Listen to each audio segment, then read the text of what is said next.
Faculty TV, Voice of the People.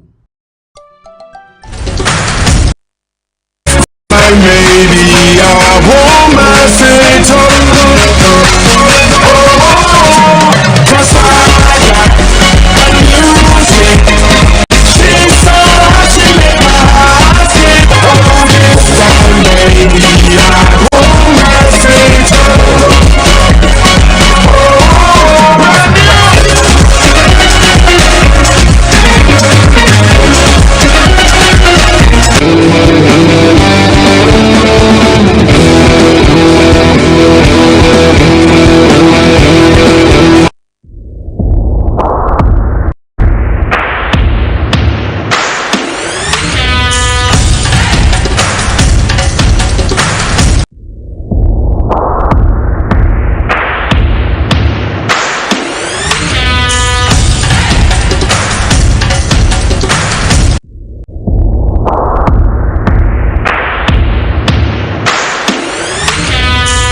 Debusia and so many Asia and no Timami Fakwenye Sona and Memao Ajopa Menawase na Mesa Emao Akwaba Shronkume Pimo Faculty TV so and also trading upon Yankro Pomba say ya domino wasashe share ya satana semena son se aguken se won semino de course weekend di edeba and breaking news eto dan yare asum wedi no faculty sports me pacho 8:30 p.m. na ya sorry the free konwa so medin at the Maestro and Krobia Sante obetenenka se Gabi obetenenka Sami Detuga obetenenka ewo dwumedie no so anoti mesra wo kache onwa no ese mrantianas transbium anoti de ekoso no omode eba boremu Facebook dwumedie no live ewo hodom sa so ana we fidie no eno so eda Faculty TV ebe boa me ne wunyina ebusu na yensam ne bi obete no dedi mu akoten no ebi famous birthday wawoda wunwe bi awoda wadamfo bi awoda meche onipa ne edi awoda yeda ma no nsam no eba weekend di top 5 major leagues no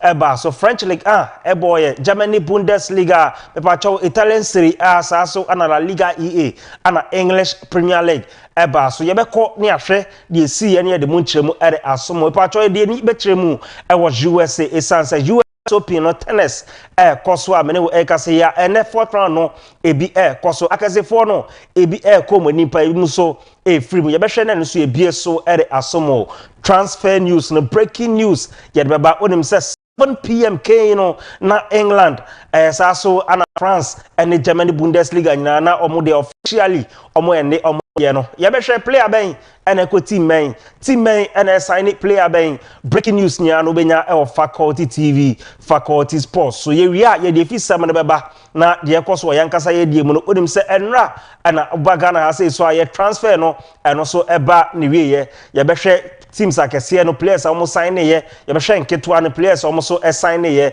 afa so champions of champions me pacho eba so ewo dance park be bi eni yebekọ ni akohwe de see after game na Kumasi Asante Kotoko edi omo birthday no me pacho omo sa boy no enwan sem no yebehwe ni ebie so asomo insenchire cup ne so ba so ye de munchiremu abasom yensam ne do so pa eno tikai ho ene fa na se ema dentura charcoal toothpaste ene ni nua alive global toothpaste pausing ye de poyes no wo mu din na me pacho na wapo wo se no me pacho wonim se dipa bia wo mu nyam wo se de wonam na wontumi dia na problem pa dentura charcoal toothpaste ene ni nua alive global toothpaste ni bi na yusu na bibia enye kama wo ba no betwitwi ne se dia na eno dentura kit we strawberry na penifo de aye omo da fa mfidie mu de enye no omo ye from de papa no eno aye eno ti mekanfo de ama wo ba no ema ne se no aye fita halitosis away enye me pacho obi akasa gu so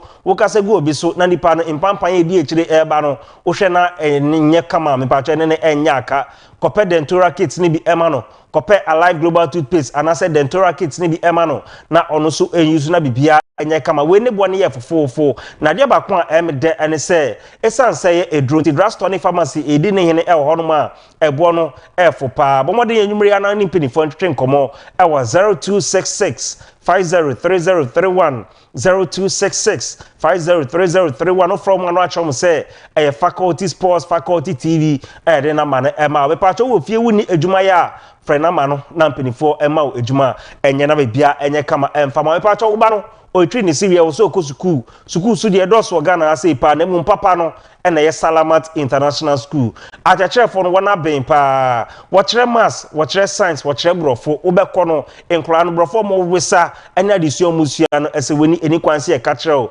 Salamat International School fanko barrier or boarding any day na so ye eno nti wo ba no so obeni abeda ni penimu pa sem troni no person oye anase president o person odi me pa cho ejuma ye kama owiase no ni nyina no odoba no kopie mo Salamat International School a obesua ni nyina bomoden na friend penifo ewo ahonwatrofo esu betima from ewo 0530 592120 0530 2120 na so betime enyomo ewa 0244907623 0244907623 dino Salamat International School me pacho yade owe enye ema obi emfa yade ensrewo ema obi enkyerɛwo se ode eba de untumi enwo anutu kosoma ne ba na odi wateme pacho enye sa sanse Aman Scientific Herbal and Alternative Medical to have a pimo my Ghana yabo amin dia yabaso bodie na edi echire amin say wo yade na yade ben stroke na ebo nkai yade bi akranko bema ututu ntumi enku abobia oba wontumi emfa yefunu ene yade bi ekeka mo mepa acho bra amin asoye ye branches na Ghana say edoso pa ebru 200 na amin akofa machine bi ede aba sa machine no be yade ne hye bia no machine be yi akere anu edred be kan ede ama eno ntu akra any porte mu dia fa woni akirem odome snake plateau your branch ne bi horom ashaman under bridge ubenya kuma se enkoko takrade sunyane ne nyina branches ne edos bo modern afreyen 0245 275254 0245275254 na so betimi enyayen 0207229505 and I say free 0244227192 amena na yese halau inshafi onyankropon be yadom no wono ene jarisafo mekanfo ede ama ko na bibia enye kama mepacho ewo so mfaso no edoso pa rakat mpenifo semi kanchero say we rakat rohonium da badwama so ewo so de unum bia otafri bia eboa oba ni kosuku amane ntafri bi uyo bi edu anadwo wontumi enna mepacho pe ewo na bibia anye kama eye krobi na etu waya entumi enko yisu ewo wutiri nwi ne honam no bibia be kama dia ni nyina eye ewo so de se ope de 100% natural enu nti anarakati mpeni for zemin kancho se rohoni omda badama so bomode na from ewo ahomatrofo zubetime nyomo ewo 0242 084800 0242084800 na so betime enyomo ewo 050 4792 050472358 ebusu aside mekwe adaromanti ena ye joada Monday edition of faculty sports no ya trase ayere eso Facebook media na live honum uduru honum a na search page no bo faculty TV ba amaw me pacho anu ahye wa like comment utim no update bi ekoso bi anu fa comment ne fa honum ebra ya beje bre ne akenkan ne yi anu amaw ma mentwa me ho na menje abo krato sai ba ju media no Africa na grow no ebe sha ase emidin the Maestro.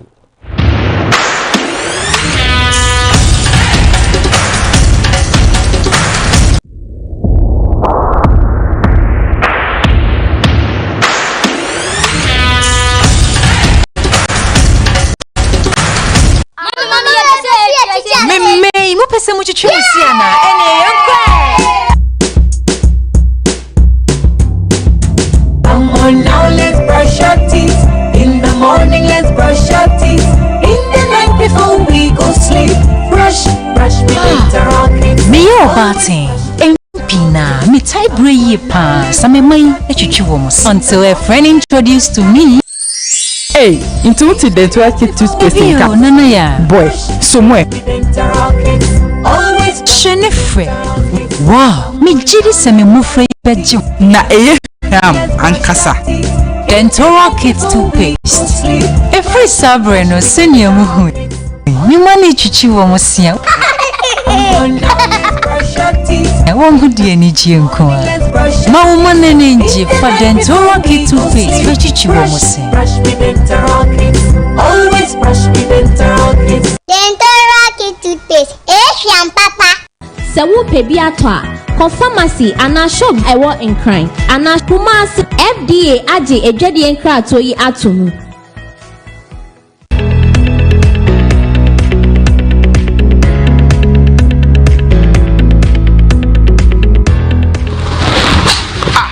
Edwana no ewa he. Me catch you said dental charcoal toothpaste no asa wo fi ha no.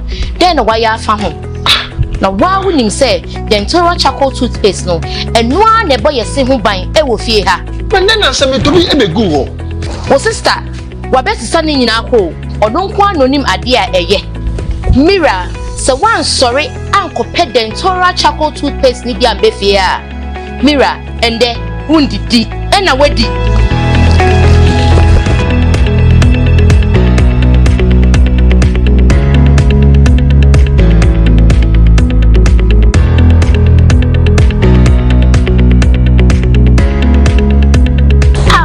Mira, medase. Esani ndupa.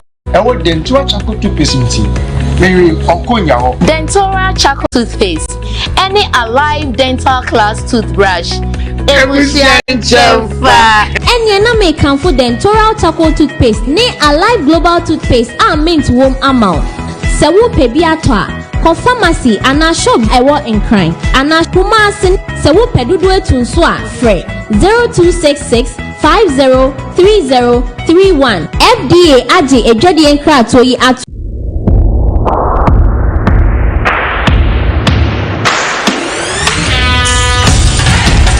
Alright, ebusia mekoso adawase mekoso ama akwaba wa afi ana odo efide ato ase na ha faculty TV faculty sports no erena so ayede esumo 8:30 pm na ya sorry edi free inkonwa so de ya ma no ne edi efise ma no mepacho o number 1 sports program no faculty sports no yede basa borem on Facebook media live ho me say wo de comments no wo team na wo support no ma yehu updates bia o pe bia apamfo betnase no mo bie ni nyina so ama na yen sha our famous birthday no ya boeremu our new month and our first day of September 2025 ibusu ase na wa oda dia former Bobo Kwantin at the Feyenoord so ana Asamland defender midfielder attacker ono ko tumi bo bia papa ni din at the Ruud Gullit ene papa awda Ruud Gullit ene ana onya 63 years of age the year 1962 ana papa ye wo no Netherlands ana ofri so de ne ebo defense papa cho bebo midfield or so an attacking obebo pa ohye ball na se ewo Harlem osiakan edema Feyenoord Bobo Kono PSV Eindhoven no kosiakan edema omo Asamland fiti the year 1987 ekopim 1994 na odine nkwe ewo Sampdoria osiakan edema omo okowie ball no ewo Chelsea 1995 to 1998 enu tie na wa dia oni Ruud Gullit na AD awda na enyo no kwa na AD okopiem ewo England Branton din e Daniel Andre Sturridge ene ebape awda Daniel Andre Sturridge ene na onya 36 years of age the year 1989 ana Daniel Sturridge ye wo no England eno free ya attacker ne modimo no ewo Russia se ewo Manchester City Academy ball senior side kakra Chelsea ekoto no okobo loan e de ma Bolton Wanderers me pa Liverpool go kan edemomo West Bromwich Albion osiakan Trabzonspor osiakan edemomo o hwe ne dia okowie ball no ewo Australia bo kwan din e de Perth Glory fiti the year 2006 ekopim 2022 no na Daniel Andre Sturridge no di nkwe Association of Football mo ne wa retire ene wa oda dia ono no na AD awodan onyankropon be se ya adom na busua wonhyira mo na onyam kese onpegya mo na onyam kukuro dia mo de mo nsa be kan busua enye inhyira bia mo de mo nan ebesi no ehonom enye inhyira se wadanfo bi awoda se ye wankasa wa awoda o maame awoda no ye sure se amen no wagye so ere amama meda ase eno aye famous birthday tafe mrena so yentu fane ye fa ye ni chemo bi ma so na mo no nsam no weekend yi de course we pay me ne de course no ye fa boso no enso mo de nhya ase e wo tennis US Open 2025 ne ba cho koso denden e mana fe mo no 4th round ene ya games ni bi e ba so maame an din e de Makita Vondrosova ene otumi edi nkunim eche abayo an din e de Rybakina e bon 2-1 set e ho 6-4 5-7 and afi 6-2 ono so ede eko nenim hono na mene wo ekase ya ade a ene ya fourth round no games ni bi baso Naomi Osaka mene wo ekase amohye game na se enche bia one Koko Gayof era ebo sa so ana Alexandrova atena honom ama Iga Swiatek etimi aboni 2 straight set honom Mata ono so atena honom ama Carolina Muchova ono so edin so inkunim honom na unim se ene ya ana quarter final no ma ne de no eno so games mienu no baso Jessica Pagula ono ene Barbara Krejcikova ena Asia sa so ana Arina Sabalenka so ene Makita Vondrousova eno quarter final pair na mpinifo aye was US Open ni mabusia Faculty TV Faculty Sports and also EPA so ere asum ye for fa ni enchemo emema na fa mu so dia ene ya fourth round games ni bi eba so Novak Djokovic ono di ne hene ono ma ene otumi we need 3 straight setter ochi abrantan din ede Jan Leonard Straff etumi ebo no 6-3 6-3 6-2 ono so ede ni echem quarter final na ene fourth round games ni bi bekoso abrantan din ede Leonard ready ono achi Alex Demina etumi edin so inkunim Andre Rublev ono so atena horom ama abrantan din ede Liasimi ono so etumi edin so inkunim afei enche na Lorenzo Musetti ono ene Joami Muna game no eno so abaso ono wenyina fourth round game a ebusia ekoso Faculty TV Faculty Sports ye bie so ere asum mena na afem no yade a quarter final no games ni bi baso Novak Djokovic a qualify no one any Taylor Fritz ena bossa so ana Jerry ono so ene Carlos Alcaraz so bo enot way mema na afem hono ma US Open no Faculty TV Faculty Sports ebusia ye bie so ere asum. All right, in front of the Enchemo Association of Football, top 5 major leagues in the weekend games. So yes, say French League match day 3 no say and results no and so ekwaibo kwani din e the RC Lens start breast ebomo eka miensa mo mutimu back on Lauren etena fie e ma li ebo no eka enson 7 e ma na etimu back on FC Nantes oze ebo no eka back on went to me anti Toulouse etena fie e ma Paris Saint-Germain ebo no eka insiama ne so etimu miensa honom ange enbo kwani din e the Stade Rennais ebo 1-1 le have OGC Nice ebo eka miensa mo mutimu back on sa so ana AS Monaco Strasbourg ebo no eka miensa mani timu mienu Paris FC FC Metz ebo no eka miensa no so etimu mienu ana Olympique de Lyonnais Olympique de Marseille ebo no eka back on so entumi anti after match day 3 no ade Paris Saint-Germain omo and they kan hectare 9 points Olympique de Lyonnais etoso menu hectare 9 points Lille etoso miensa hectare 7 points AS Monaco toso 9 hectare 6 points ebusia eno so edidi so edeba as your top press no abrantan din ede Ain Keba osina kan edema Paris FC ashe 3 goals João Neves Paris Saint-Germain ashe 3 goals saso ana Fernandes Pardo ono so Lille ashe 2 ana Ousmane Dembele Paris Saint-Germain ono so ashe 2 enunti after match day 3 no oborem of French League busia say eno so epiem Faculty TV Faculty Sports ye bieso ere asomo.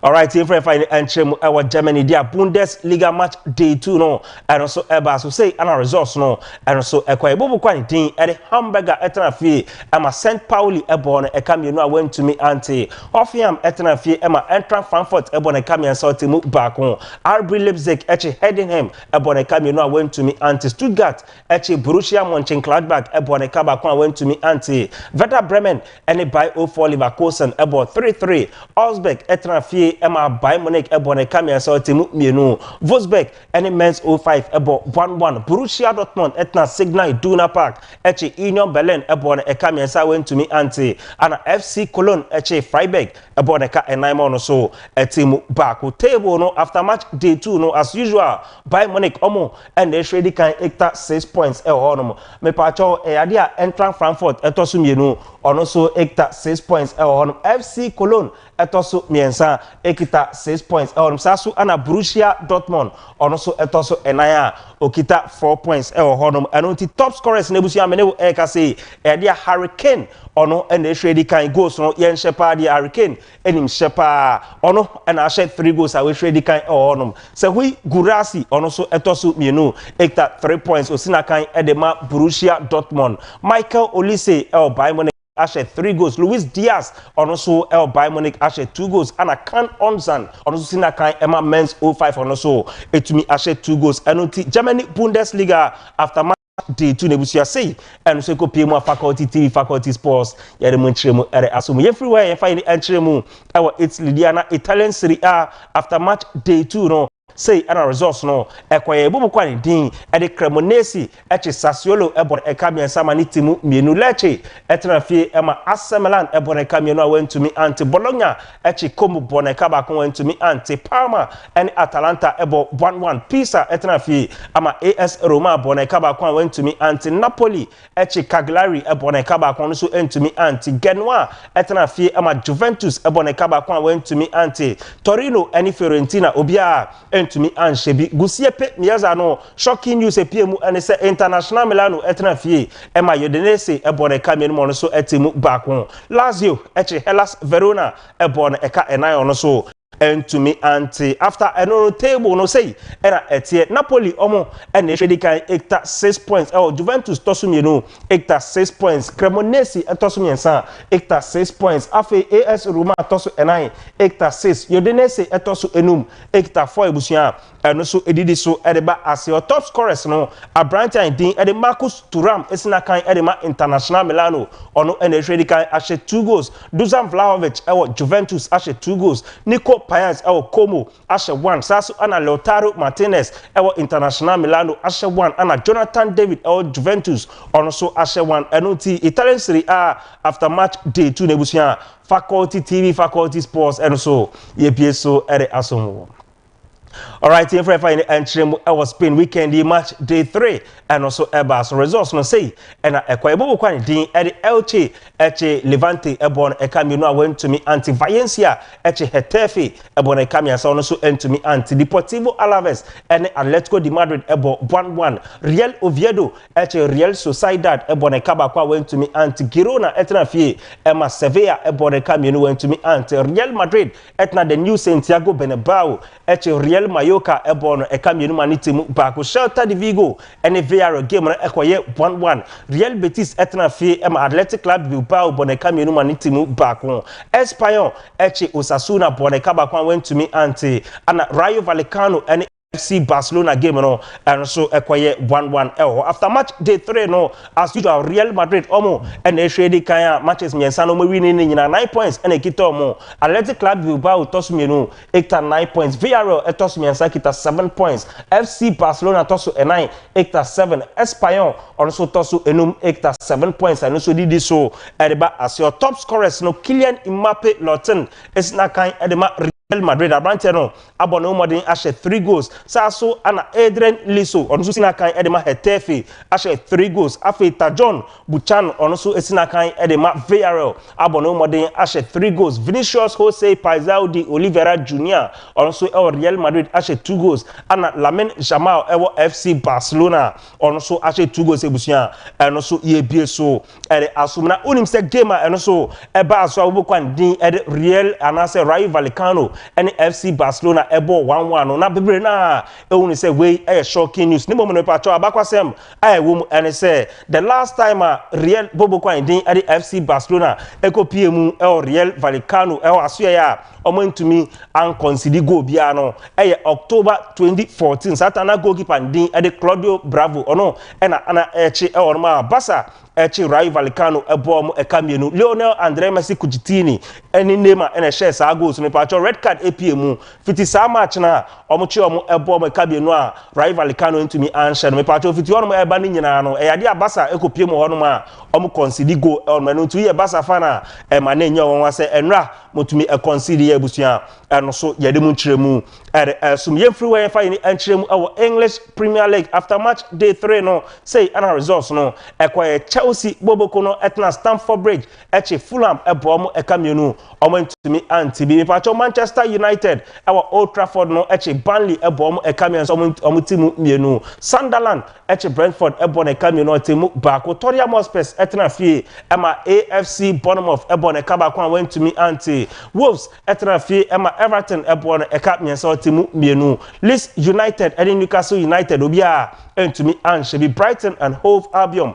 eche Manchester City born ekamienu timu baako Nottingham Forest etna fie ama West Ham United born ekamienu no so entumi anti Liverpool Anfield no eche Arsenal the Gunners ebom ekabako entumi anti ana Aston Villa etna fie ama Crystal Palace born ekamienu ono so entumi anti table no say ana etie Liverpool omo ene trade kan ono ma 9 points ana ekita omo Chelsea etosumienu ekta 7 points Arsenal tosumiensa ekta 6 points so ana Tottenham Hotspur etosu enai ekta 6 points ebusia eno so didi so edeba as your top scorers no Erling Kofi Haaland Manchester City ashe 3 goals Hugo Ekitike Liverpool ashe 2 goals Enzo Fernandez esina kind ma Chelsea ashe 2 goals Victor Gyökeres Arsenal also ashe 2 goals honoma Richarlison Andrade also Tottenham wabone homodin ashe 2 goals and to say and top scorers no and so etie English Premier League ebusia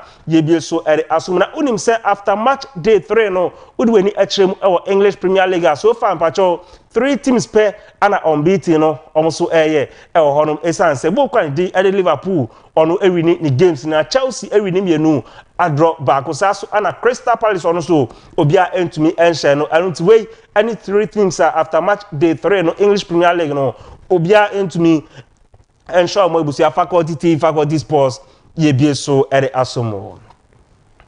Alright, if I entry mo 7 for the enko PMU our Germany is answer papa ni din and Erik ten Hag about the latest coach am pacho say ye pamu coaches season yi ya pamu omo no ehase Jose Mourinho aso ye o free ho no no e ade a Besiktas etumi pamu papa ni din e de Ole Gunnar Solskjaer the latest manager am pacho ya pamu no e papa ni din e de Erik ten Hag so far 2 games am pacho wa bo no e ade a otena fie e ma Hoffenheim etumi ebedin so inkunim ana enre ya kopiemu match day 2 Bremen after say na omoda form ekamiensa no matimu ba kom say di red card no omtena honom ema eye ombetete kan honom ampenifo hu ni say we Erik ten Hag omwa ema boboku no enko enim enonti officially impenifo abone na situ e dey free buy for Leverkusen boboku no busia faculty TV faculty sports ye bieso ere asomo.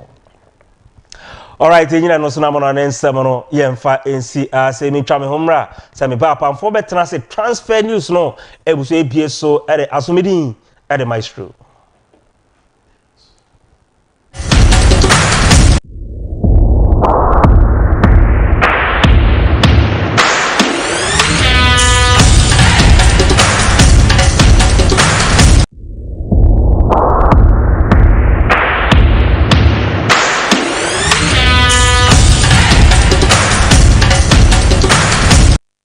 Tete no na ye nananom de body tire ni bidie na twitwi wonse enne de dental charcoal toothpaste abadwaman so sa toothpaste ewo nnuane no a efri bidie ene pampromu bidie wo hoi emma wo si eye fita ebo wo se ho ban efri moamoa ho na eyi nkikawa biara ewo wo se ho dental toothpaste ma wenum eda ho afei so emma wenum ye hwehwehwam esan eduhwam a wode aka ho nipa de o siri ani wani onyam enye na me kanfo dental charcoal toothpaste ne Alive Global toothpaste a mint wom amal se wo pebi ato a ko pharmacy ana shop ewo enkran ana kumasi se wo pedudu etunso a free 0266 503031 FDA aje edwade enkra to yi Nana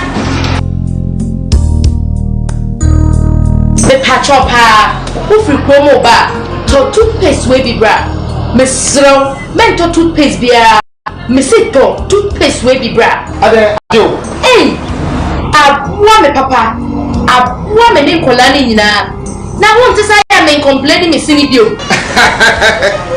my brother, don't just use any toothpaste to brush your teeth.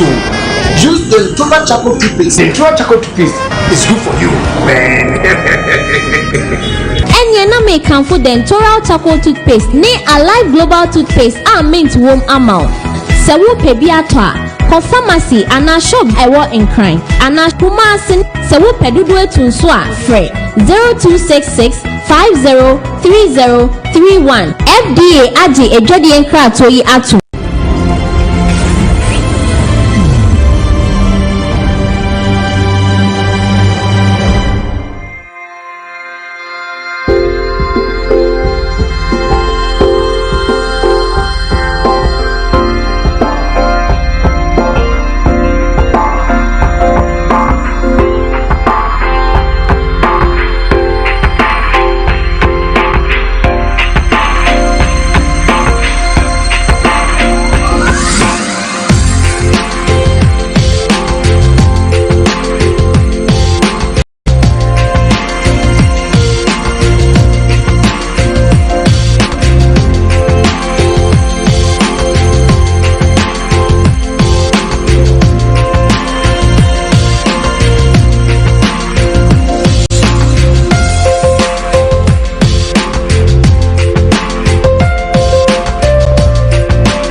Tia mekoso adawase mekoso amawa kwaba ha faculty TV yede awukense wonsam no somosa emrana son sapamfo ebiebie nsam no so ema me pacho Facebook duru honoma behu messages ni bi meje brand ma kenkan na apamfo eyi ano de ama mu amode aba no won saso ana won fa wode ma ede a ko Facebook na also efa comment na ebra uduru honoma faculty TV our search page no so question be a transfer news no ena ekopie mu England na pacho officially ade ampenifo aklosi won eno nti wo team no player ben no sign ne ye apamfo ebie so ama weekend games course so Manchester City ankoye FC Barcelona ankoye International Milano ankoye yebehwe na eno so ebie so ama eno nti make say ya Krobia Asante ayekado wa say Segabi ono so ayekado yemfa na say Emma Arman Scientific Herbal and Alternative Medical Hospital AIR Sabia okohon my pacho yadie no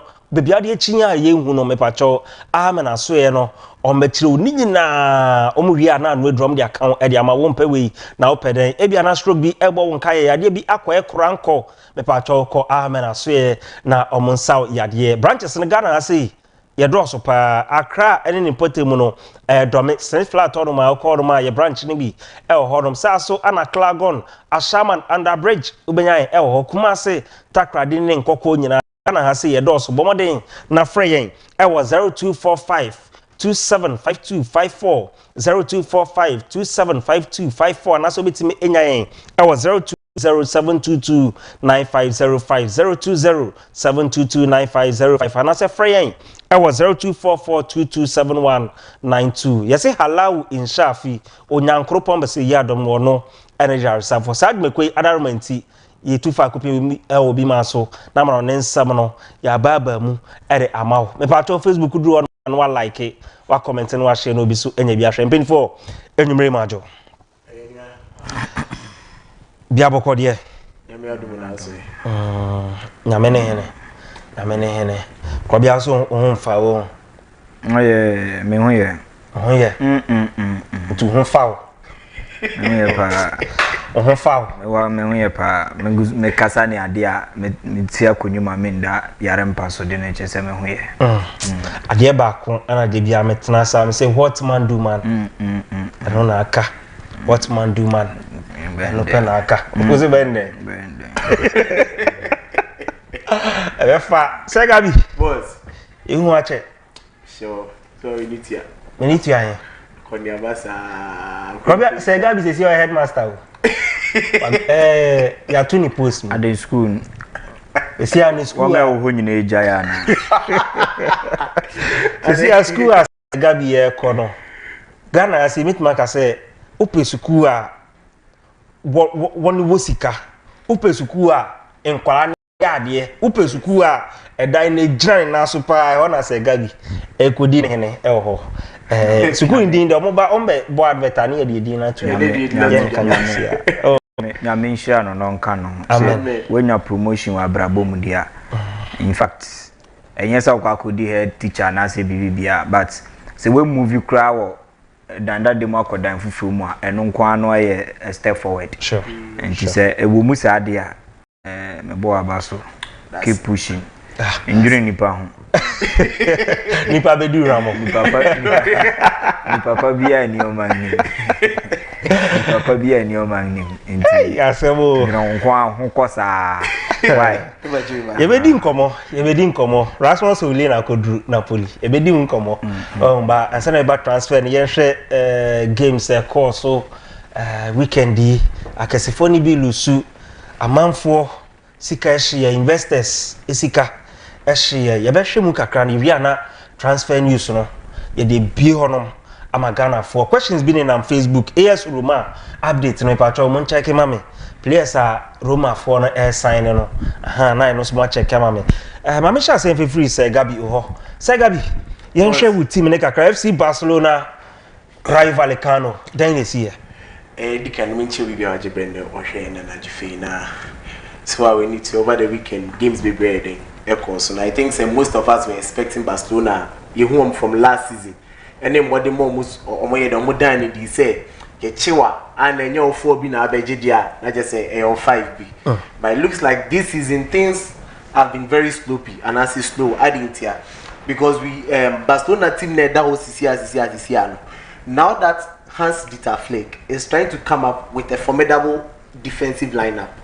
We know say Alejandro Balde egusu wo honu Paul Kubasi ewo ho and a Hughes Kunde then ewo ho but then the missing piece of the system no Inigo Martinez and currently Barcelona fele the loss no because utie incommodity e baye any we are coach they say player they say want to be mad at performance normal last season so he felt say obeko now since time Inigo Martinez Barcelona has deployed several players and I say system a bit me have 50 players no more or more but none of them comes closer to the discipline as the leadership of Inigo Martinez in that high line system no and you could see that it was very very evident despite the fact that offside trap no I think for more than 3 offsides still you could see that the defensive shape and as the defensive system of Barcelona was completely broken down. It had to take a certain Juan Garcia to make 5 incredible saves in a game for a teamer. Now you see one thing about the highline they say we a teamer obo highline bibria at the end say you concede chances but last season the internal Barcelona conceded chances bibria and they say it was because of this manner and as you see Barcelona do not have the profile of Inigo Martinez in the Barcelona setup. In air coin in Avian Sansi Flick, I was say Osasa and Sanuke said, Obenya center back pairing a bit me abo amane highline or bonebeden. A bit me abo. Now mirror game in Bancasanks. I think say it was a game the Rayo Vallecanos gave Barcelona a run for their man. That's what down. Let me be honest with you. The game was back to back end to end games because in a game by the end of the game now Barcelona bears a 4 corner kicks now Rayo Vallecano 9 corner kicks. This should tell you how the game went, and there were certain moments now was a defeaters and even Camelo a killing game, but then it had to take a certain one Garcia Barcelona for a funny free Espanyol so bad obey save the day. Siciano Barcelona's front 3 and our front 4. It looks like last season that cohesion and one this is Nebinio. And this is one thing Hansi Flick Emeki in clear a press conference him say team na eda on a and yet individual team. It is teamwork. Bonnie engineer nipa baako so if you think it is because of the accolades, because of the honest bata huntina born as a opeso bomber then you are not helping the team. Making Narcos is saying since this Ballon d'Or comparison came in between Lamine Yamal and Rafinha, I can see very clearly for the very past 3 games of Mabono, especially against Rayo Vallecano, Rafinha was lost in the game. MIA the Marcus Rashford eba party. I'm not going to blame Marcus Rashford because he's now gelling into the, and it's a different environment altogether because Rashford can't as was he Barca play so he finds it very difficult to communicate with her apart from Christensen, Hans Dieter Flick and very Rafinha Momote Bravo Kakrano. You know, so as what I'm blaming the baby.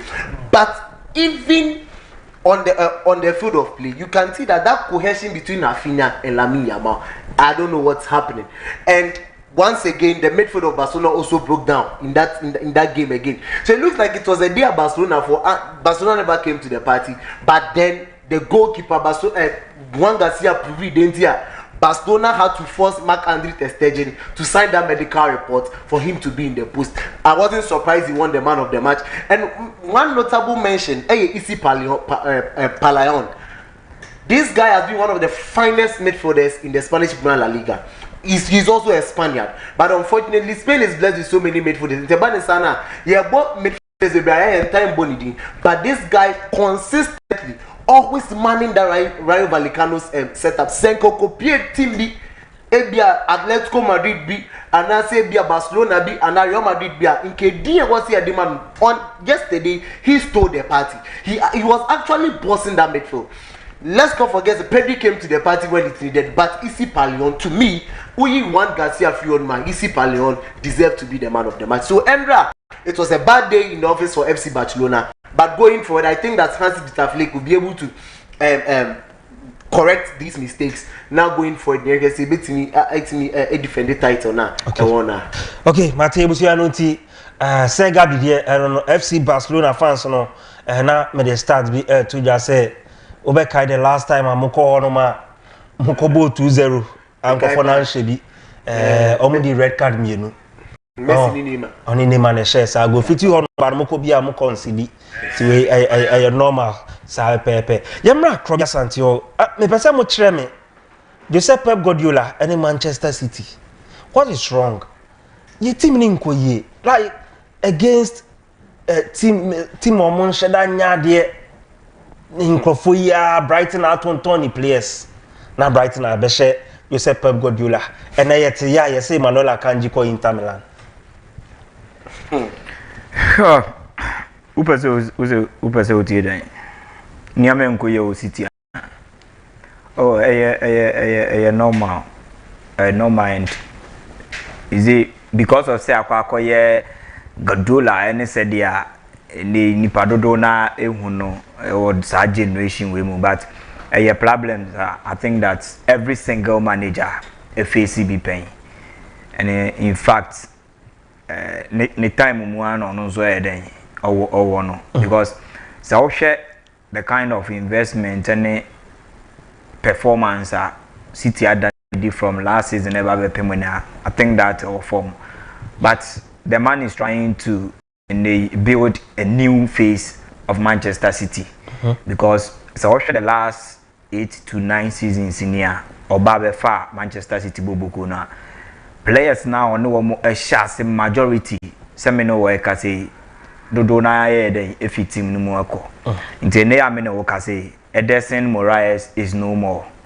Goalkeeper Okofa ne ba be replace Claudio Bravo ene Joe Hart no eko Bravo by ansa no so ba be remu even Caballero no mu nyina goalkeeper so ba no mu nyina ne na mobi ansa na ende Pradi awaba be a key figure Edema Pep Guardiola in between the two sticks are Ederson Moraes. Semino Okase is no more in the club. Now, so we share one more defensive shaper. Players in the a big call. Kamea say the inconsistency level away to the honor so a problem. Any injuries being so out to Then in midfield, virtually new. Because the net so show mo midfield na Nico Gonzalez and Tijani Reinders virtually new players maba Nico eba last season January hono a obabe try kakra but we any full season ankasa in the shirt of Manchester City then Tijani Reinders from Dutch League to Serie A and FA no so then aba very difficult for them to hit the ground running straight forward womu nyina no one more about the system of Pep Guardiola as a year. Ever the final third, Erling Haaland still then ever honomo. You will need that supplies. Why no man of supplies no? And who you places will be to say Kevin De Bruyne. And the Obabe replace Kevin De Bruyne no. Obabe nya bibia akin to the ana Kevin De Bruyne at the eba. Unya the obro Kevin De Bruyne so ana. Ana unya the other Kevin De Bruyne at par. And now we nya doye below and I say sapa in Kevin De Bruyne. And currently with the materials I want one. A show say the players now are more and they are Kevin De Bruyne at the A3 Wolfsburg at the Baby Room or Manchester City 10 solid years in any Juma Wababe Yama a decade as 7 year canon. If you are replacing such a person in that position, now per se born said they are born you will need an upgrade and as will be over that equal measure of a brand of De Bruyne. Ryan shaky no it will take years not even a year and I will be nya obe to me aye bibi kakra dey that level no. Kevin De Bruyne's power the eye for pass the creativeness Sanyoma way very difficult for any of these teams say players are more if not run shaky or no balance in across answer injury 2 months in 2 months that anymore he wouldn't be available for in the Manchester City. Abrante a friend of Phil Foden and a share him so better as Ejumane Kakrano 3 seasons back on even player of the season the performance was top notch. Last season he was nowhere to be found and it got to a point that they relied on they will have to rely on the same Kevin De Bruyne and injuries in fact the latter part of last season there Manchester City to ball Champions League it took the brilliance of Abrante away our Babe boy at a point and last season was virtually an off season for even their previous best player in the shape of and they feel for them and at this season BBN say he is coming back into the old foes and I say 2 seasons back the other Manchester City and Ombo ball crampo this season no crano or sanso nya injury or sanso then echo back again. Wow. Umama Mushaba he came in during the winter transfer window. He showed some glimpses be said going forward he will be a very good addition and a time and a be permitted na ye die hu said ye be ba said ye nioma air corner a camera says some numbers no will be from him and especially position as he say all buffer because top player close to 70 million euros now to me beto benches we've seen players that Klopp akwa ba na say and they Guardiola akwa ba enyomen to me amfa amount na amfa ho de but this time round share no bench no ana bench no so ba be another burden then Erling Haaland fully fit he plays. Savinho from Girona ebaye no hasn't been the Girona Savinho ayenim our man double figure goals Girona oba last season he struggled but it was accepted say a new player why then what be as a Manchester City team anymore he will need time to and they adjust to the system as we speak. On share dan show BBA say they are now Riyad Mahrez no more at the time when Bernardo Silva no more ewo mo pick dia wo mo ye no obetumi ayeden ababeye. Then one player I have never had any belief in. He's a fine player, but I think that he is always good when he plays for Ankaene, Ebia Olympic Lyonnais, Olympic de Marseille, Stade Rennais, and now say Oba Premiership Nima, Anko Bomb of B or Nottingham Forest be or Everton Bia, Ankayebe Huno different in the person of Jeremy Doku. Okay. One and serious and one of the players at Manchester City Toya Makasa. Me even Chelsea fan, me ni anje ho da, and hey ya na me ka say, me de pa branch na me hunu no. Any adwuma no ye French league was very good in terms of taking on players ni ade. But say what the name Babe replace a certain Bernardo Silva, a certain Riyad Mahrez, even Abrante friend of Jack Grealish.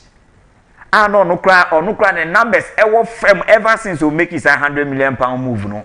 The numbers ever form was struggle all these years when to me I'm a double figure goals than other kwako PM or Everton. But in terms of the output in the collective team performance are more than they know. The performance has always been on top, especially the season they won treble. But Sanyoma we unya from Jeremy Doku. Jeremy Doku de na bene na ball no so sa o take even to make take 10 players on the end product no. A result even another problem. I was a coach said that okay. And these players over the years, in fact, the last 3 seasons, club signings now why in no be anywhere. Tell me one Pep Guardiola. Tell me one player because of the time me a club interviewer or at the time when Chelsea spending, at the time when Manchester City spending. And I know the reason why and their deadline they know offer baby bia club mum air trendy as players and coaches and whoever I don't know why and I say send you maintenance baby I will be a club so I interview no I've been trending from last night to a net into no and no nama a woman team club say because person me fire no grand so it is, in fact, the last 3 seasons, Pep Guardiola finance in NBA. Wow. I started from where no. No, couldn't be some year. Yeah, nice Nunes. Nunes account. Mateus Nunes has been. I think because no, right back no, but it is because City does not have a traditional right back. Good. And I was slotty in very far. One more. But good now then Kai Walker Anko Anzanko is similar and Bands and or Sandeneko. Or and players or to Tony in Sanko here right back. Sango at all right. Sure. And yet it looked like he wanted Tino Livramento, but that's no. Scanner. And then Jessica but then Denzel Dumfries up to now I still don't understand players no Tony in Papa B into Jessica because this play aside core team to go do Lancashire share that building you know or the urban check the last 2-3 seasons in the signings now you know the old Manchester City players nana wo muguso war system anymore. That is why you will see even Gundogan mo feel say at the point feel say ne performance enko ye nti yenkofa a certain Matthew Kovacic champagne bra ne yemfa nkolo no Obasa but he came back and Obabe Mane starting 11 last season. Obo many games but still even in the game now say enko ye for City last season. Nti players now was inside aside Chereme in the Manchester City scored a tour.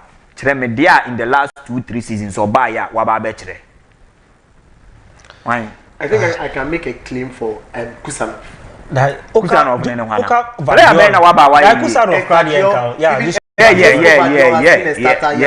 he has been exceptional. Yes, but Vadio's best season was last season, and then no, it wasn't that he was a good defender in terms of defending, and I say BBO. Vadio ever into the limelight, and I say into the line scene because now at the final third no yard. Sure. Or yes, we Harry Maguire gimmicks ni bi obeji ball ni wo fifi no kuta defender na wakwa and he scored some 5 important goals for Manchester City last season. Yeah. In fact, it got to a point na Manchester City's last 12 points and awomu enya no na 9 of them Abrante no important goals are share in the course of the season last season. So this is a defender who won majority of Manchester City's season points for them. Okay. As even a defender. So we judge ne baya. Inti no sa time no ushe gonzo a udin beje entre ha. Ba ejuma na nkasa ne core duty na oye no. Share how shambolic last season na Manchester City ye. He couldn't help stabilize the defense at the time when our feel so no betumi aboa defense no any Ruben Diaz and not John Stones a call for many months injury lay off and Manuel Ugarte Lucy the coach's trust and not bench last season you know they on so they move well until these players last season obi one to me and started 5-6 matches continuous. Okay, and at that time Ojami a defense war Edema Vadiol and Ruben Diaz, it couldn't work out. Okay, Mate. The problem is here and there. At a point, Ushemwa yema time for this new crop of players now, to also settle and understand clauses system and I say Guardiola system very well, right. And they will come good. But said the new man connected a time now because other teams. Now one more performance any over the years and also to me a boy no so teams they've strengthened and now one more so hit one more peak. Liverpool are hitting the peak. Arsenal have been consistent for the past 3-4 seasons. One more places second. And now Chelsea kind of one. In fact, in the last 20 years they've shown says one more can one more teams in there can so it is only that United have not been able to uplift one more performance. And one more good so think Banka United and so pick here would have been a different story for Manchester City. But Krobia, meda say we say no Krobia Sante I don't know we are citizen na say the head team no entire team need to me winning games no and all the abano. Say God Babin Brown Arsenal the Gunners Oshe players on matter. Players are back in playing against Liverpool. Ye nimse after said Diogo Jota nyame fa ne kransie yi ehwere ne nkwa no nka ye be hu say team na aba form kakraba enra game a ye hwere no against Liverpool. Arsenal top Victor Gyökeres Wenya Martins will be Mendy Mwaba other players abimba still Arsenal playing against the big team no ohuni and Maestro, I am thinking, let's look at things from other angles. For example, a typical example is that for now, Victor Gyökeres, if you had to ask me, that pressure near the man, is it worth it? I'll tell you no. Because we have seen Victor Gyökeres way back in Swansea City. He won a championship. He has actually a ministry also be testing a Premier League football. Some men and buying a sport in the family. Now he's back in the Premier League, ready to show what he has or the talent he has. But then the issue is that Arsenal team let down last season. Look at their performance. They had players who were very consistent. And to say Martin Odegaard, Ebabe Pra, Ambeti Akoda, and even Thomas Partey. I think last season was one of Thomas Partey's best season. Sure, in Arsenal's team. Now coming into this season against Liverpool, this Liverpool team has been consistent. Now let me tell you, this Liverpool in Caribbean Nemo club squad now Ojahon and no one announced not a bedding a fine. Last season, one signed player, if my memory serves me, this season players are done by Hugo Ekitike and if Florian Wirtz and he's tested the Premier League. You can say announced not or say welcome to the Premier League. Because Bona no Bo Oba English EP on my it's an entirely different ball game altogether. Now you are meeting a teamer. Number one, they love to possess the ball. Number two, they are very aggressive. In that midfield department, what happened? On that day, Liverpool carried the day. To me, what has been missing in this Arsenal team is that they are able to create the chances, yet they are unable to score. That is me my problem. Because you see, for the past 3 seasons, Arsenal for it mean J-League, they say they don't have what a number 9. at a point in time, Kai Havertz fitted in very well, giving us 10 plus goals last season, even last season. But still, they are still creating their chances, yet they are unable to equalize. Even after purchasing a poacher. You can't blame Mikel Arteta. This one, I won't blame the coach entirely because you do any coach never ball. Wow. That one, everyone, me and you now saying a coach, a new coach. I think that the coach has a role to play, but then the players on the field, at a point in time, a notable mention, Bukayo Saka. Onyaba baby Bukayo Saka ball na bedroom second then ke ball and what's your ball me amount podi ahead of Bukayo Saka. But then player as a right now the standard is Mo Salah. Go buy no Arsenal right wing on watch one eye then after you have been playing consistently and for the past 3 seasons you are the best winger in this Arsenal setup. Not even Gabriel Martinelli. You have been playing week in week out. This should tell you the experience and the order. But then you don't expect you have a number 9 in the person of Victor Gyökeres, who is very good in aerial duels. At the same time, the nice way they edge the podium. Bukayo Saka, opening up shot best at 10, 2 pen the paper podium. If I were you, what will you do? Just locate the striker in the box, and even when you realize that the defenders or the opposing, because let's not forget that Van Dijk marked Victor Gyökeres out of the game. But when you're in front, you as a playmaker, as a winger, you're supposed to devise ways and means of unlocking that defense to free your striker. Yeah, and Ram game is say Noni Madueke and a boy in favor of Bukayo Saka on that Wipra. Yes, now, but maybe so say I didn't know Yemfa blaming command Mikel Arteta and say over Manchester City, Joseph Guardiola Beka say me say yeah the player anybody so meshegu unya bona fama land. No share. Adentina Mikel Arteta and country wingers no and now you Gabriel Martinelli Onyabo and it is former final third no akoboase. That is my main problem in this Arsenal setup. Victor Gyökeres time no sporting. Eko we are saying the goals we no shi nan what they obi na no kire me harder a video. Ball na no but not Victor Gyökeres ball. Munye ejuma ne fama me. Me didn't say me say go. He said Cristiano now there. You people should work for him, get him the ball. But Gabriel Martinelli, I don't know what he wants to do. So we a coach. And I just let me not call the Jeremy Doku was. Now let's look at this thing. Jeremy Doku, the ball no bono. Obey me actually the whole pack by the end of the day. Born a bedding. Obey we still. Right? Gabriel Martinelli is with the same problem. These players are under coaches and you mean so much refining players among me exceptional. But why is it that there is that problem? So is this the coach's fault? No. I will never blame them. It is the player who is failing to reason with the coach. Only option. Only option. Na Trossard or bench. Obo Noni Madueke, Obo Gabriel Martinelli. Even and these people were porous. And even got in Eze. Sure. Listen, Eze is too young to be thrown into the game. Wow. Because Obadabeng. Now say Eze now share Liverpool or Crystal Palace session. Listen, Oliver Glasner's tactics is very different from that of Mikel Arteta. Glasner at the end say, let's sit back. Right? Yenya Bona, just one simple pass. Hey, counter, Nieko.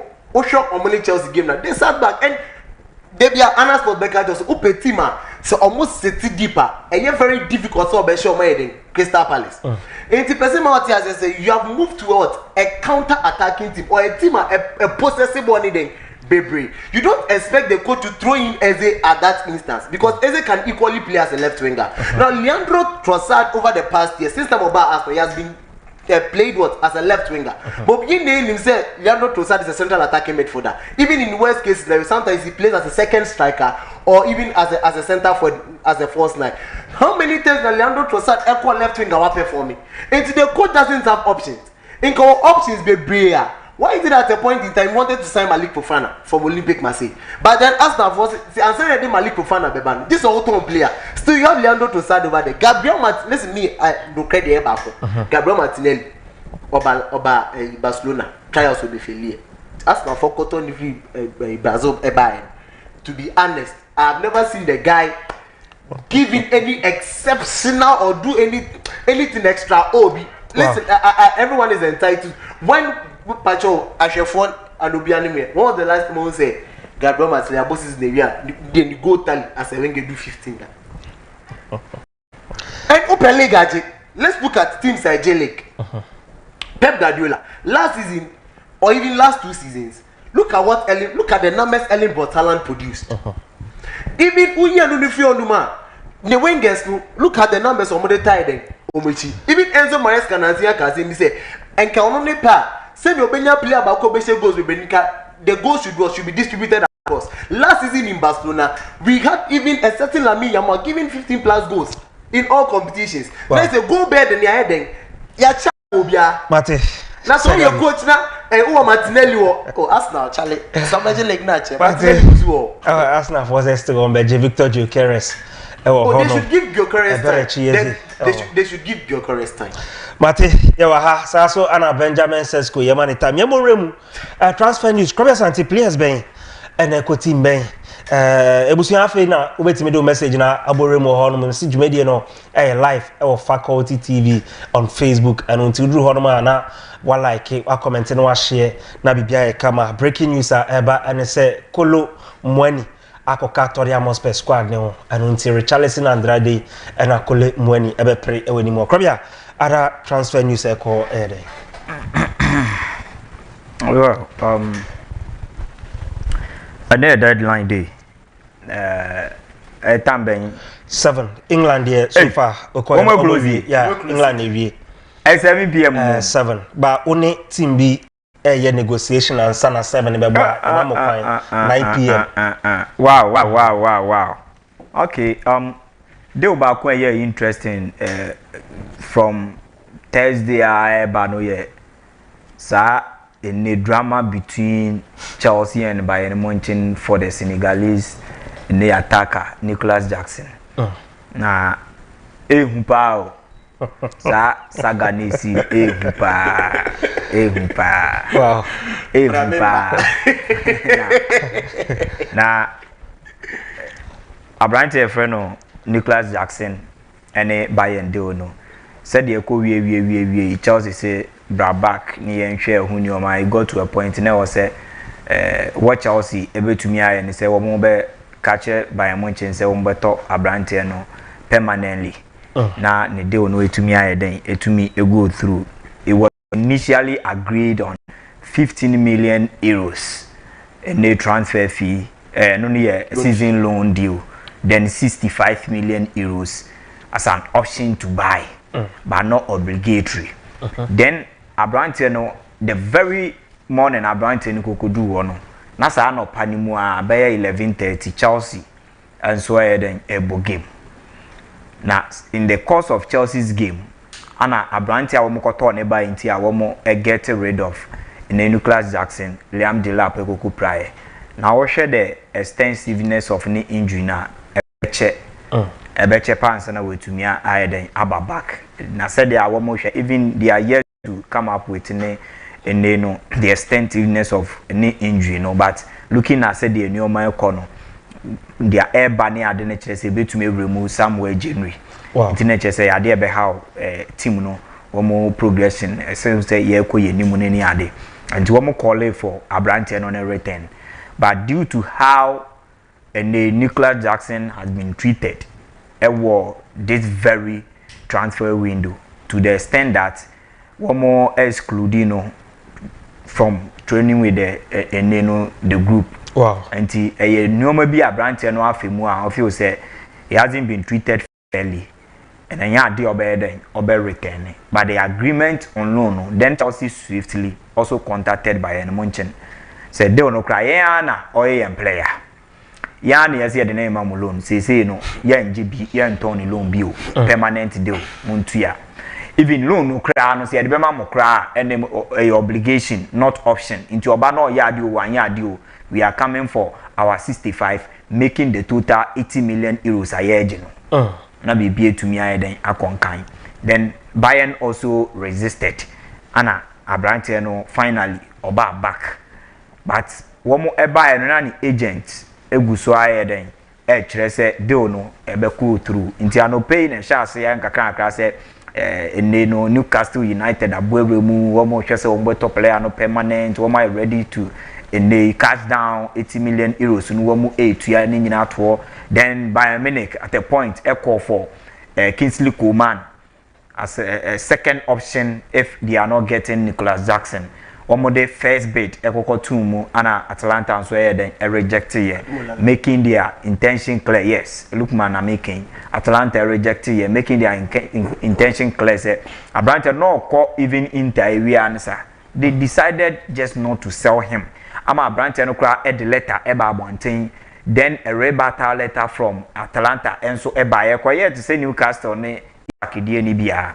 And also then eba bonting by ni nyina came for no. Wo to me ayen Asmoky Pete Piper asumdwe to me aba oto so edi ni juma. Nti the moment I wo rejected say ade no ana buy no say no. And the options aka no enyomo be din de ama wo. So they had nothing than to call Chelsea's back. Tell them they would agree on a loan fee 15 million euros, additional 65 million euros obligatory. One more bosses in we are where was a woman to a Chelsea size canona branch and any woman di jumanti. As we speak, papers and a document in BBR has been sealed between Chelsea and enable Boko Efreno Bayern Munchen for the service of a branch Efreno Nicholas Jackson. Wow. Currently or Meneka or undergo and they know the medicals ni Bibiantino. Chelsea and Nicholas Jackson or Babak or Bede Ninano. I had their Ninano, I then Omo to me a finding solution to it. A branch and a Kwaku or Menek or Kwaku Dini Juma. And then draw anymore Chelsea a call a branch of friend of Magui from in the Sunderland. Of course, Sunderland 2 matches and was first goal already. Wow. At the Sunderland. Last weekend, go. Then this weekend, Chelsea a friend said, Ombra, into only loan or cobe 2-3 weeks be paid. And one much as loan deal him. Said the bay or Baba Phyllis avoid na eba beda ho at the time Liam Dilap and ya available into Onoaba and I need on not about Beshan 9. So I think say when they said the deals no to me a then Chelsea has answered for Brighton and Hove, instead of Javi Simmons. But due to delay and Intino, almost one more camp on the failure say, I say Chelsea and show respect and farmer. One more type boy in it down all this while, and the boy have rejected many offers from different clubs or between me until say in less than 72 hours to the closure of the transfer window. Nama sanso akwa akutua sika 35 million pounds akwa akofa Abrante Ayefreno in the Ghana Joe Edenaba. So they felt disrespected. Say akwa say woman when she die here. So the moment Tottenham Hotspur so having agreed on a fee for the service of Eberechi Eze, not swiftly as now so ebe matches a fee no. Then eba be drew say player no in choosy club of Besoko and also Arsenal. And already now Tottenham also miss out on the service of Morgan Gibbs White of Newcastle, Nottingham Forest, Dada. And now we need any other option than to test the waters for the Dutch in the attacking midfielder, Xavi Simons. Then we will room we feels okay. If that be the case, there we will bet as no more because they called Chelsea back. Chelsea were like one more and Tom Jackson in we one Tom bench or him stelling no more corner one more a make way and son of my then about the fun and say another Chelsea no mudino and menti as a cry into the Baby remote Tottenham Hotspur. I think that Thomas Frank in a very good attacking midfielder or Babe Boa more creativity in the midfield woman you made to me I then conquer. So it has been a good one for our team senior day. But Ishak and so Alan de Messi side. I near me know because why any medicals are or more I shooting BBB. I say international break, players in echo. So they never World Cup qualifiers 2 matches then ebo. I won't be boss I give no there was Ishak and so and report to camp.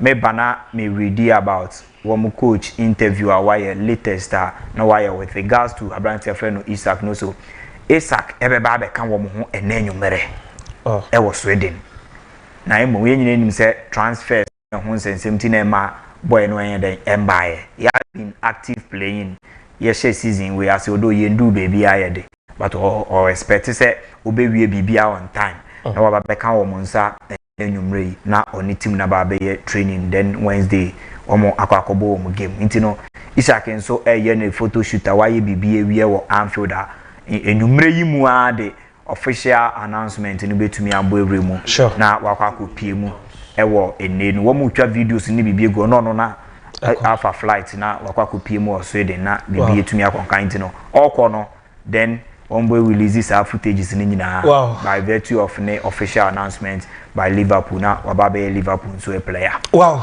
come here better say Mrani Guso kwa ne kone so sega bi yenhwe England Spain for the Lombe JB o Barcelona Madrid o mo dan signing Spain there say yeah Atletico na asanfo na and enyumre so Bilbao signing Emerick Laporte enti yenhwe England kakra. On paper, Arsenal signing, Chelsea signing, Liverpool signing, Manchester United, Manchester City.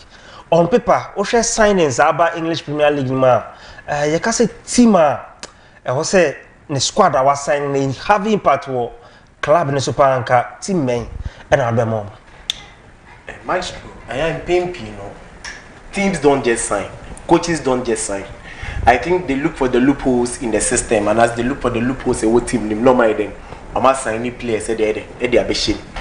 Now, Manchester City, for example. Now, Manchester City, as things stand down, City needs formidable rights back. Number one, they need Atunuri, Aiden, Abba. At least the left back is solidified for some time until proven. In as much as Atunuri, am I that consistency for Wolves? This is a new team altogether. Now, they need a new centre back pairing. Now, they have Kusanov. In film, you want to road free on Numa, one it has been a headache. But when you have Tijani Rain, they say, Abba, Nico Gonzalez, Ewoho. Osho Meni Monuma, Mamouche, Doku, and stuff like that. These guys are still there. So, City team, no players from Modioma, apart from Tijani Rain, there's any Ryan Shake or no sister with Prano, they still have certain loopholes in the team also before they can be able to compete. I know that Pep Guardiola can conjure anything. He can bring in any academy guy that Wabes Dotema BBI then Akonkai. But currently, this Manchester City team is not that strong. A being here, baby, was saying or touch. Now come Manchester United. United Emeki Eddie Mateus Cunha, Eddie Brian Mbeumo. And was it Benjamin Zesquire about the count? Because now United felt that their problem was goal scoring. Because last season, me pacho making Man City there no omo console that can mama me. On say Edison Moraes. Manuel Akanji so. Yes, it's not mechanical. So the teams because Kevin De Bruyne and not Robia can be say the level of Kevin De Bruyne currently, and I'll be honest with you, it doesn't exist. In this current market, because overhyped players in Guam, I'm being honest with you. In Kenya, in Morgan Gibbs White, 80 million pounds. What will be their new release clause? But I make what I say. The pedigree of Kevin De Bruyne. I wish that City would have allowed Kevin De Bruyne to stay for this season. Now come on, the Ryan Shake here then. Now come waiting years for Kevin De Bruyne. Now next is no better the crown comedian crime and but unfortunately, City what they had other plans. And Ryan Shake play am find the Bayern on the side as a big account. So I think that I know Pep Guardiola will devise some means or the better, but still the Manchester City team is not strong. United. They thought their problem was goal scoring because last season Osha statistics but teams that need creative chances with United count and so one of list goals in this idea let's go and bring in players who can goal contributions it was 66 plus. Let's not forget about that because Mbeumo alone had 20 Premier League goals assisted by Mateus Cunha had 15 goals in the Premier League. Benjamin Sesko in his league and DFB Pokal combined had 18 plus goals. So let us not forget players are perform a big you himself a bedding on babe hiti we not just a ghost na heading but mobile intention and fast after so we need them on my first game. So going forward, United team is because right now they need a central defensive midfielder in the shape of Carlos Baleba, or they can go to Sporting and beat Homeland. But is Kasem. So United team are down to and also I want the pitfalls. Even with their centre backs, there are still pitfalls over there. Kasana United are signing goalkeeper from Royal Antwerp. Lamens. Yeah, Seni Lamens Waba. On Tisia Nichiro no Andrew Nana, Enyun goalkeeper ba Obeshem Krobia de. United are signing now. Oh no. Is it one country in recent times who sign goalkeeper or me wo Gidi kakra wo mu ne Belgium. Okay. One more goalkeepers top. Marcel so ye Belgium. Top class goalkeeper. Top goalkeeper. Mignole no munyina ba yiye bi ko ni ade. Even now more Thibaut Courtois no more ne Sales more even Milan Sevilla. AS Roma. Yeah. So in terms of keepers, Belgium the Belgian league Strasbourg keeper Mike Penders. And na me hwe wo mo ne Monaco. Yes. Ano kra ngosi aga because they are hwe na amfa. And by force net is a measure side game no. Na games akese kosu but net is a side game na measure. But in time I think he's a very good goalkeeper. He passes so well. He passes so well and one goalkeeper I mean and one more height no alone. More height and Onana so I did papa bona bro in the height. And na a guy na me share the highlights on YouTube. Since I know they bad United Belgium League last season, I think it's award no Sabi Brain. Oh yes, Sabi Brain. And American says no United Onana was the let's not forget that before Onana moved into this Manchester United setup, he was the best goalkeeper in the UEFA Champions League if I'm mistaken. Okay. He considered 3 goals also. Yeah. And even that season in the Italian Serie A, he won the best goalkeepers, if my memory serves me right. So this tell you say this is a United team which is struggling. Defensively, they are not okay. And 2 year goalkeeper now over, you need to psych yourself. Say, this is the header. Mount Nijina winning. And United bringing in Lamens, I don't have a problem. But let us not forget that Onana could boast of all these things. Now, quickly on Arsenal, the Pero Incapi, Christian Mosquera, they have also tried to build their team, but they need that up or see anyone air sharp. No need Madueke, Gabriel Martinelli, Bukayo Saka, Martin Odegaard. These are guys that I feel that they need to be ready to work for Victor Gyökeres. So and I tell them finding solution to end that goal drought nowhere anymore now. Trust me, this is number Sabre. Now Chelsea, Kokwasa sa Basa for Ngoshe normally 40 million euros a better for Femi Lopez. Omunzansu mbu ade nkan. Modi mutimi kotua 80 for a year Jao Pedro. Na Femi Lopez. So injury prone. Injury prone. Pacho some kind of person. Omo ya Kokwasa na Xavi Simons felt say he was disrespected and the Wakobuna him aide Akko Tottenham. Now let's look at this Chelsea team. In every department they have what a backup. But baby when you come here say Romeo Lavia injury prone, right? Andre Santos injury prone. They have Enzo Fernandez and Moises Caicedo. Now these 3 guys say Koba say Enzo Hunka na say Andy Boa Wyman anyway. I think that going forward because the season need Emua. And I know Enzo Maresca, being a Pep Guardiola student, can also what. But see, Arsenal competition is there. You need an equal good or quality player to best slot him instantly. Now João Pedro is like he's their key man.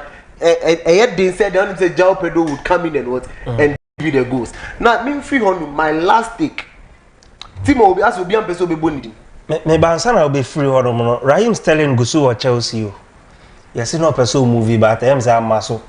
Still or Bo Carabao. Not Chelsea 4%, or not Chelsea 4% man and do. But Fulham for so say teams are buying and Raheem Sterling and Saudi or uncle because Saudi clubs cake. Boy, now this on your uncle.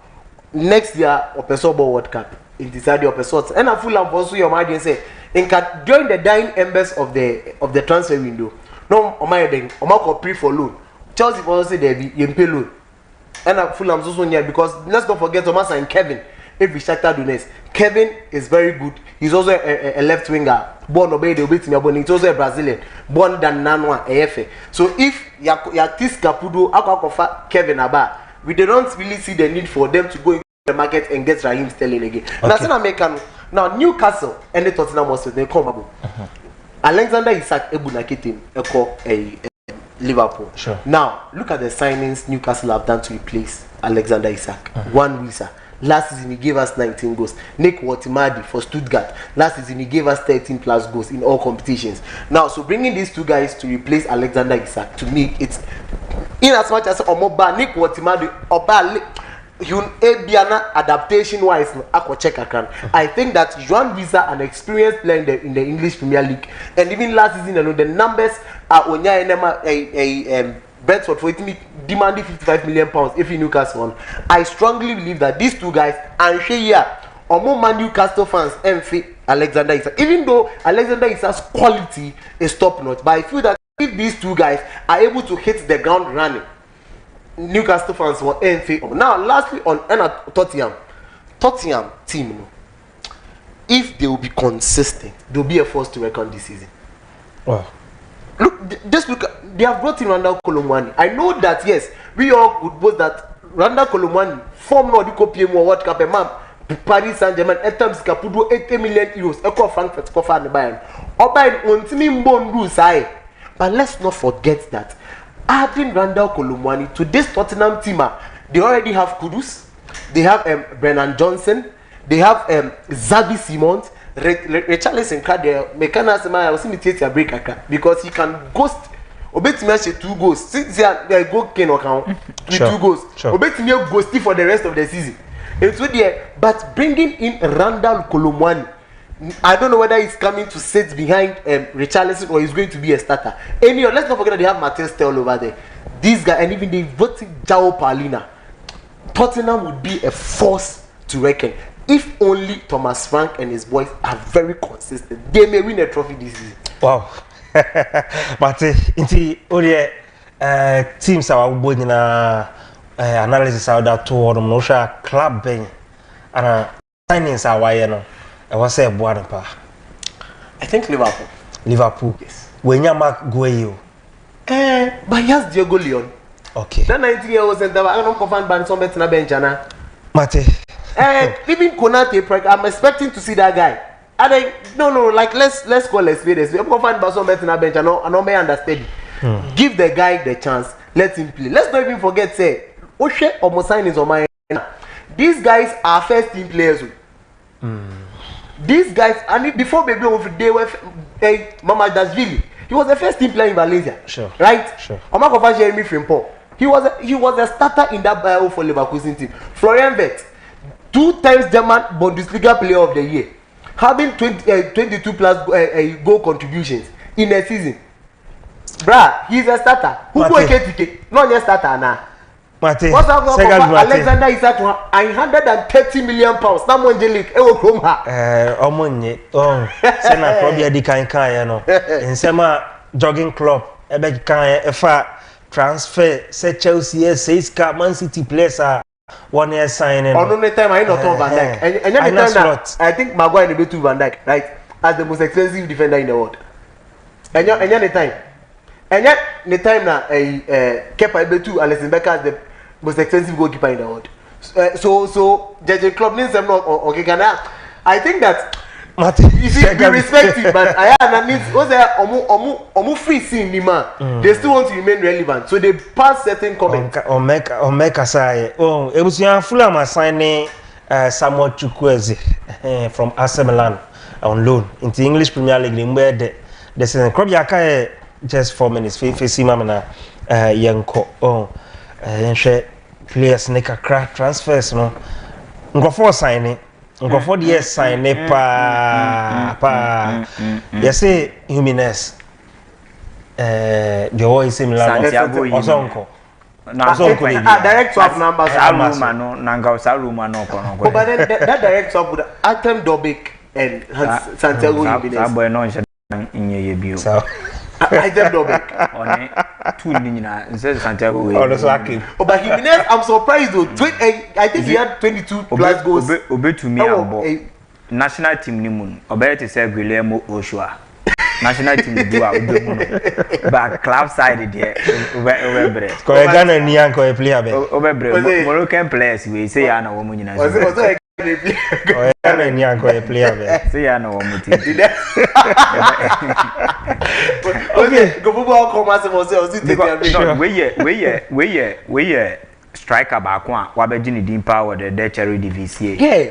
And at that time na teams are mo penwa sana or the bebo remu and even sad do no the be PM we similar me shock me because from nowhere be remu but I say Milan ye da in fact so share the recent attackers are AC Milan signing amongst all of them Olivier Giroud ne ko prove bibi kakra all the number 9 is na never ko yi sai and wo wingers ni ade almost sensan nyina papa bia anim papa bia anim ko for AC Milan player de ko fina say ba ko pene wo Rafael Leao pene ono so inconsistent o ko fa Reinders by obe hiti wan che when di bitima ana wasan so aba on players na ka ho ne de for fun na ise enche achala next season obeko one fine midfielder awo no so edi ni juma e wo ho no mo sa police chi no mo ne luft chicken no mo na o mo gonde o mo son faso ne dey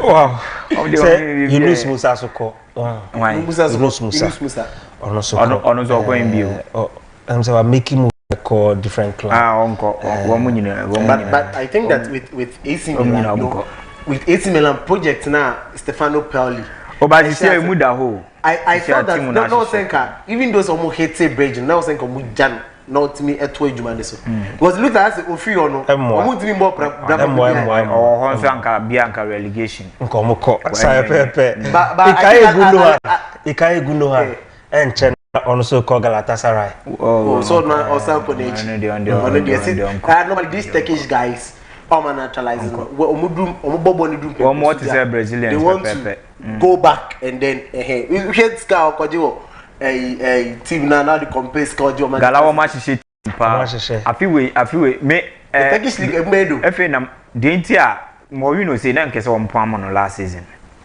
is he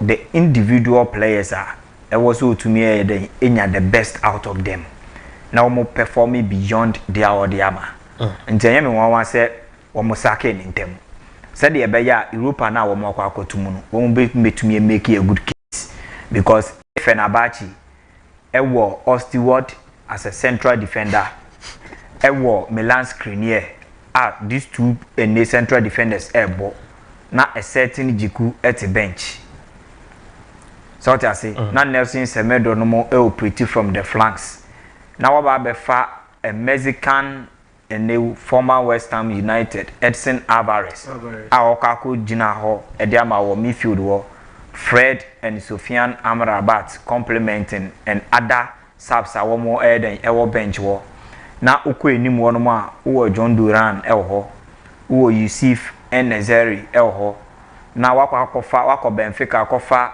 actor and actor Koglu edenaba na wako Marco Asensio edenaba be remua no e was so performing and Fenerbahce so ewe ejuma ye but there womo eye nyina no e the European scene it will be very difficult for them domestically I hon womo betumi e one team pen na womo ne womo compete a womo to beat sa team no a womo be win trophy bi no that team no so strengthen to the level that womo no crowd and say ma womo ball because of even the players they have I was see a page of money the Ambassador Champions League mo look Galatasaray enya proper coach be pa they should be at least make the semis the quarterfinals or the semis of the Champions League because discussion yaka just 58 minutes and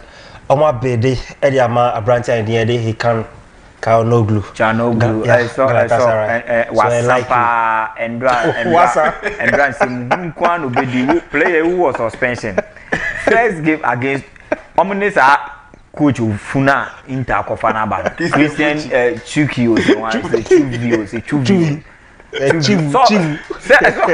So don't say Turkish.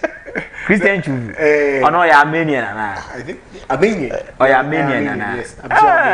But Christian Chuvi. What can I say? Chalanoglu from last season. Okay, some combo when.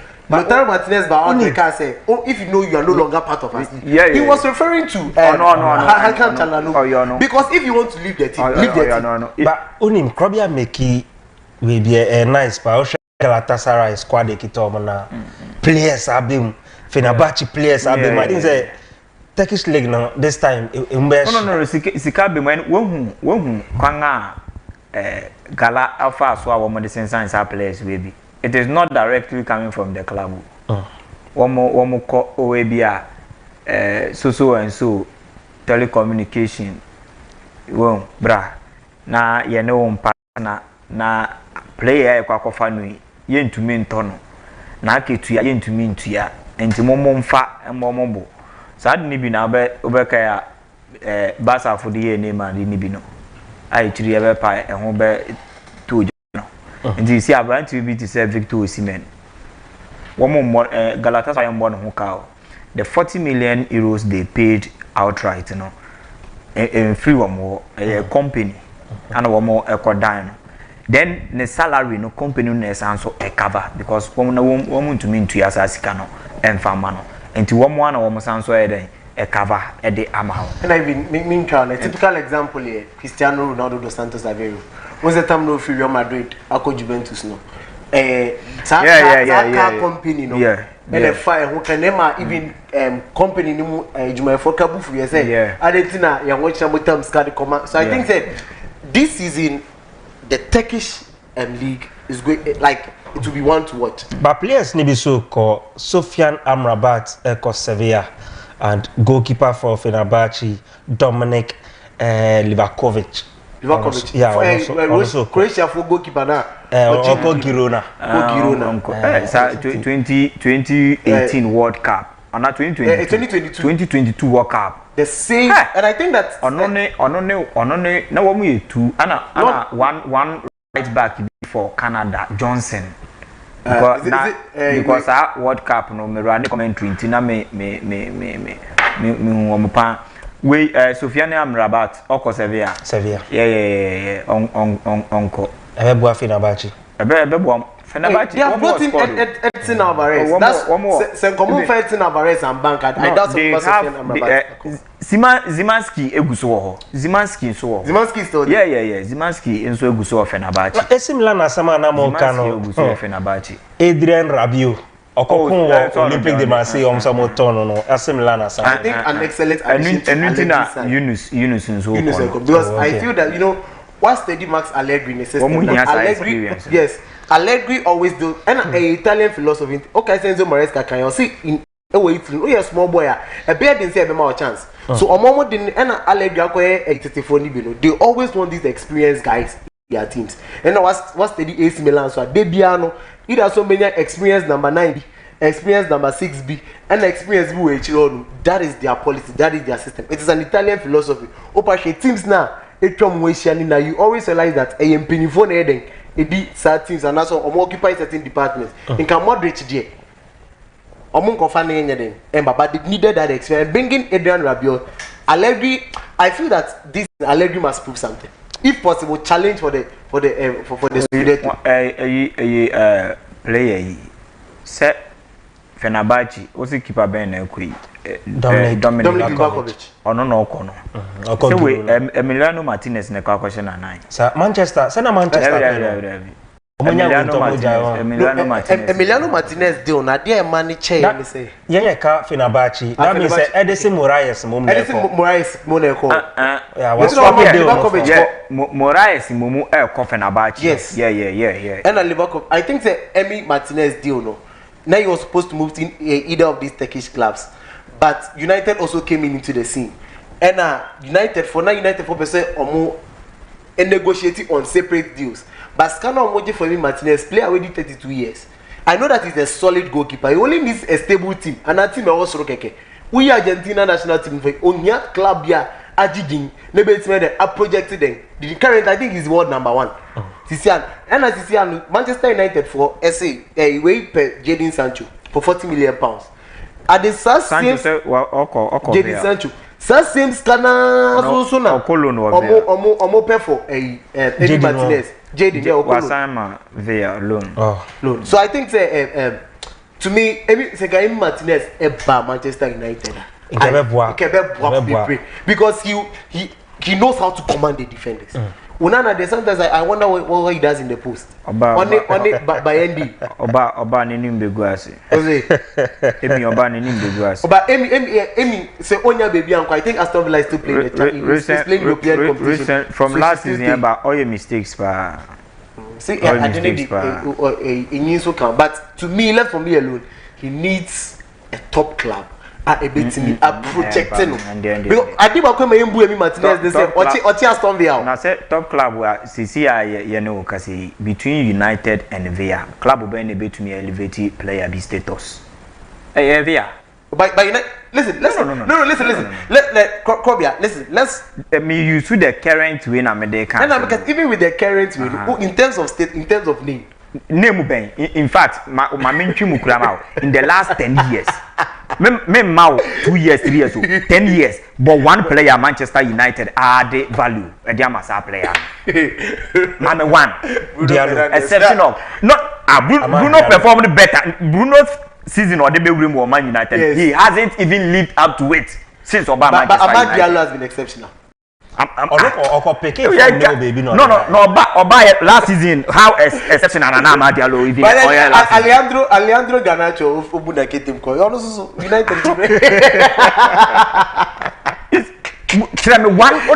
just one player how Obeka say even that player United had the 2 series in Ekofano and after a season or 2 or 3 or 4 some player no United to meet on 1 cedi 20 pesos say your profit input 20 pesos and now tell me one single player no and tell me one single player some player no form no the bar Manchester United no all corner now I pick it down they are not United I'm not looking at it in context say United so they have this is something they've not done in 10 years how would they do that I need listen Obia obeys me like Sabia Edin in terms of no. In terms of Sabia, everyone will say Emi Martinez. Listen, Aston Villa no one. Aston Villa team. I'm not downgrading the pedigree of Aston Villa. They are playing an European competition. But I am saying that what the Aston Villa to not the Manchester United. And they ask about player development and I will come about player elevation. Emi Martinez 32 years old. Development also development. He just needs a top club to cement his status. Say Oku Manchester United is here. Let's say United they chill. If United concede less goals, let's not forget say Edinho Obejin Aston Villa. You are Obedu quarterfinals of the Champions League. You are rather not understanding the situation I can want them about Manchester United because uncles ni age ni mpo form one. Okono okuhia unim say obeye a certain Garnacho bi a age one afọ betuma kwa Chelsea akọ prove ne ho a certain Sancho bi a na age e one afa intino ekọ ho na ngoye no obetuma kwa Dortmund obetuma kwa Chelsea no obetuma kwa PM of a certain Rashford bi a age e one afa obetuma kwa Villa prove ne ho asanso akọ back to FC Barcelona but that age we no no ni wo mu o kwa eye Onana ne ye kwa akoye wu iti Onana enye Onana oye Onana ye kan ne oye ne Onana because of what Manchester United every single player bia wa ba ama Manchester United enioma nkoyi as a player no form adepe bia no eye because of Manchester United and we are mentioning obi to say Ole Gunnar Solskjaer onye ye da ever since o make him move to Manchester United onye and because of Manchester United effect we are talking about a certain Jose Mourinho or free Manchester United on your year builder we are talking about Eric Ten Hag a Champions League semi-finalist coach because of after Man U on your year builder Louis Van Gaal soka. Louis Van Gaal onye ye bioda David Moyes onye ye bioda Ralph Rangnick kra de Germany fu ato na se capacity obi a no oye a well trained developer ye fa mo no 76 abere fi ga ka ni oye fi 7 eba I mean twa me homra eba e fi 7 no woni mi se enre ya ana Ghana yeso ye transfer na ba na wie ye Kumasi Asante Kotoko enya 90 years etumi akọje trophy anu so be hwe na ebie so dia ma maybe free na free a e ba sisia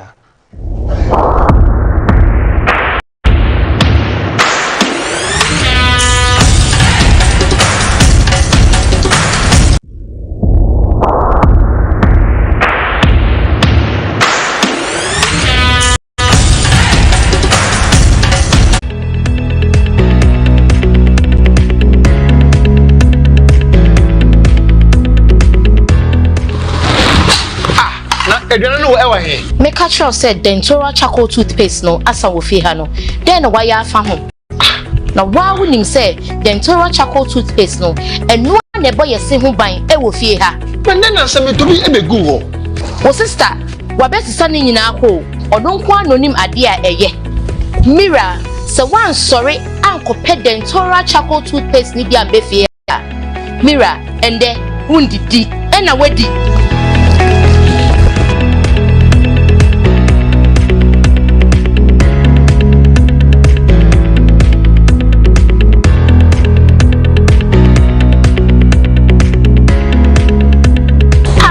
Mira, medase. Ese ni dupa e wo dental charcoal toothpaste nti.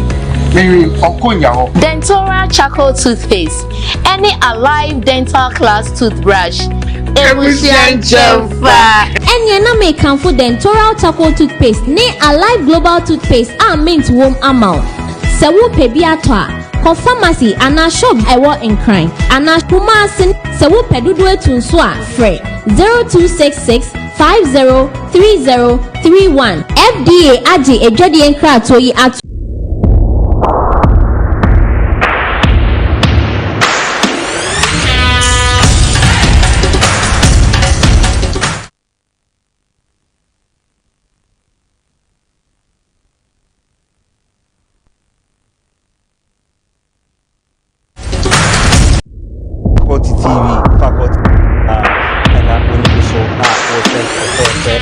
na samde tuga transe yede efisa mana eba yede efisa mana eba na tuga ansana obe odi efisa me ba me birthday bi mami yin free opreko footballer ba ko Derek Omegbo nkofo dodo na friend Di Maria wosi akan ewo Rising Stars of Africa okoche bia ona ni team ewo Derek Nomegbo ene ewa woda enunti nyame onhira pa saso ana ohima sintesta ni nua bema ketu akra ene abrante na woda ono nso eda screen so fefe oye guy pa uko kaso akweli a wagini din bruta ewo honom nana dodo na efren nana ene na woda enti nana nyame onhira na onya okese on peja ona onya ogukuro wankasa o sister o say happy birthday to Augustine Nana AJ amen to all your secret prayers way free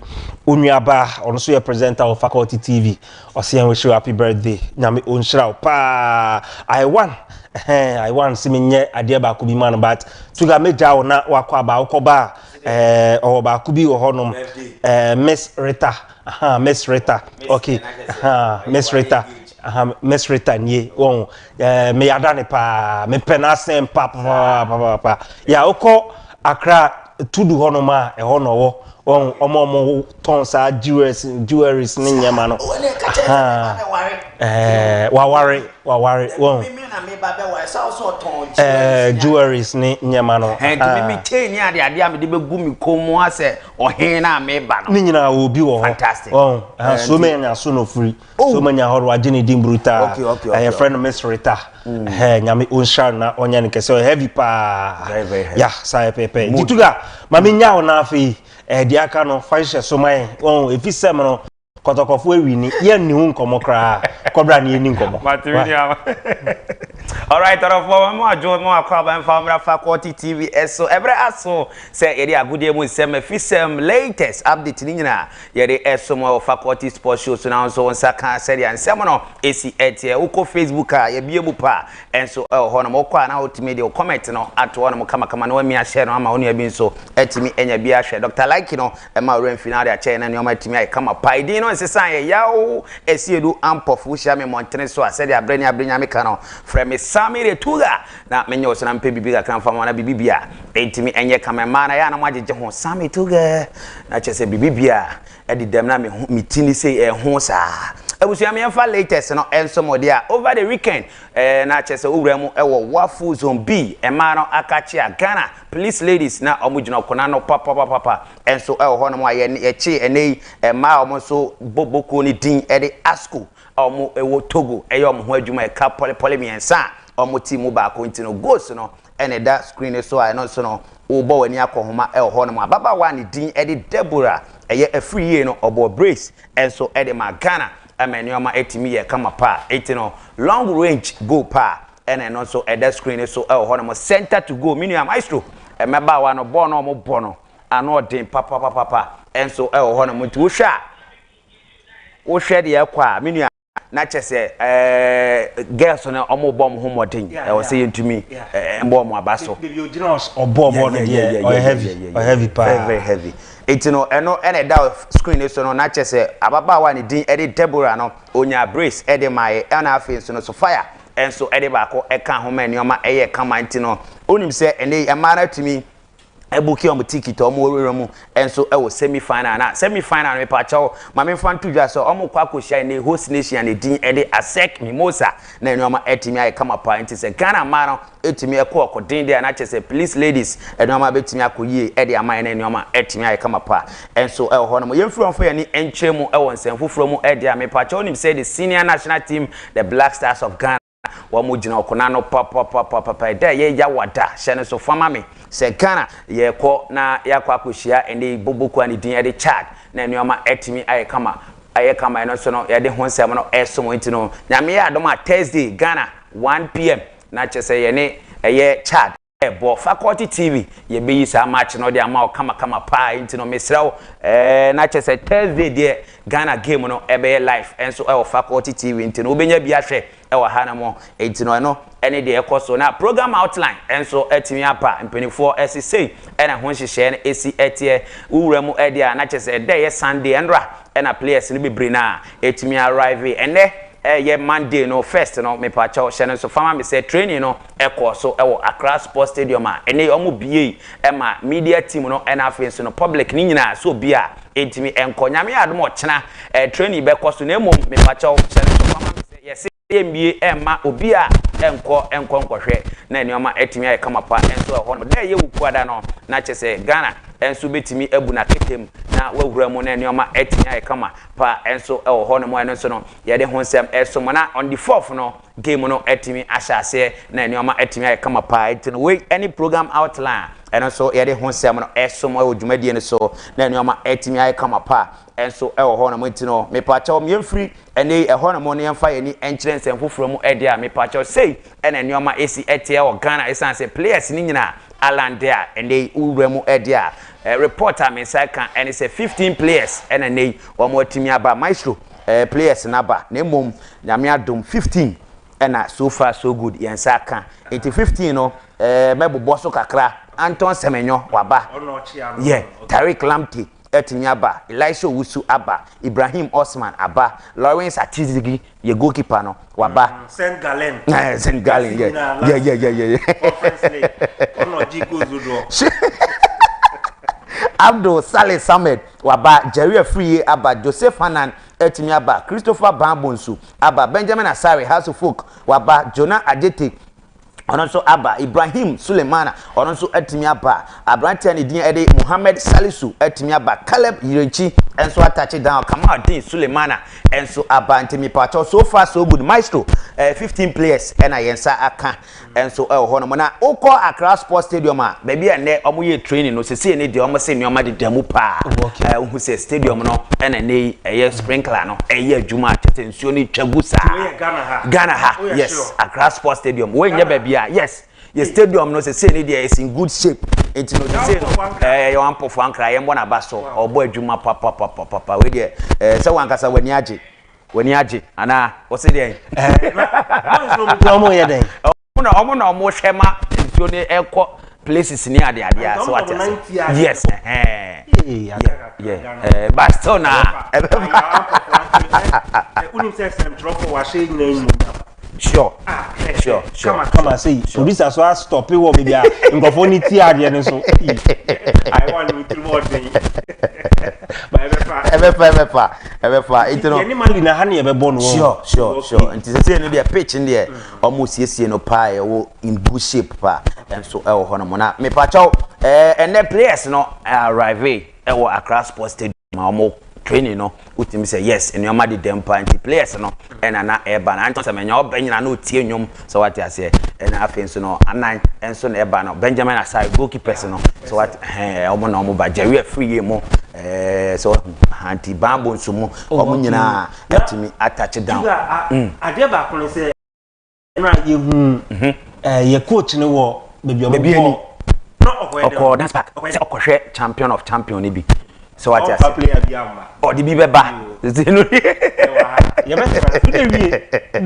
etino Maestro uremu na chese ne players no enso etimi touch down e wo Accra Sports Stadium na e hono mo ehuru pa isanse bibre na ekoi me pa cha coach Otoado enso etimi touch down na wo chiechia ti coach na aba no oba be boy dwuma de amagana pa isanse sisi ane de nije e wo nafa o sere ne ade a Ket GFA your president Ket yes okreku ni de kwan so opinion so edna ni monyam ekota boys na chi ene e wo Accra Sports Stadium yes intino ye nyina ye boss no yes Ghana ye football no we ene ehwema ye football no aboyie nyame hira papa we pa obaye no ene oma oye na no odin no oye na no odin pa yeah inti opinion no ene that screen so e ho no no na sa so na ene Black Stars ye committee no vice chairman Steven Tornado appear ono so koye yes Tornado appear enso ekoye e ma ne oma etimi ye kama anti Tornado na eba no ono search no wow ene ye waya ade pa say akopie mu e ho no ma wahwa ma bibia ye kama ono said the money room wow but utumi say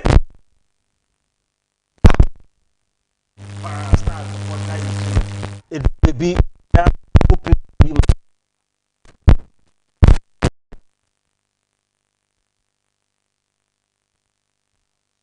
akopie mu tituga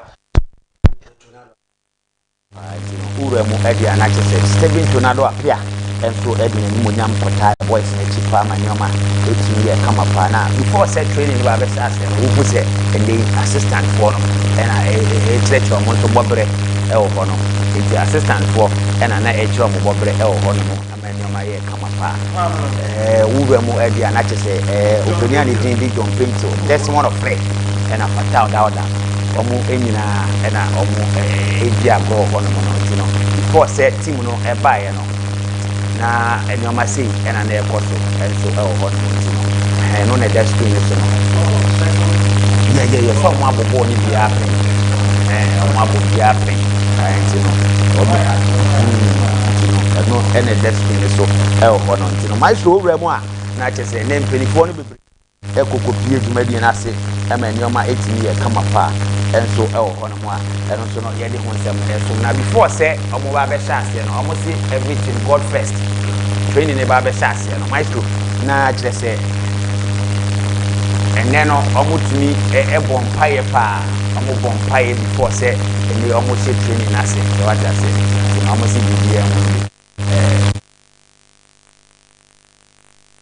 Twedian ponso asida mano na mo bon paye sere o twedian ponse ene game na na se train omo kwakoye no de beye na bia no omo empre ewo ene omo camp na no eno enso na eda screen so ka ho no mo se ene ma de demu pa enso ewo ho no mo no Maestro uremu ede a na chese ene no Accra Sports Stadium na eho group a enso ewo ho no mo enso no ye de ensem no bebre na ede eso ntini yebekọ na yakọ akọhwe omo training enso said ya na nyoma esi ho no eno me pacho sisana ma me na yenko training ground so no mo na yenko omo training yes ntino yeah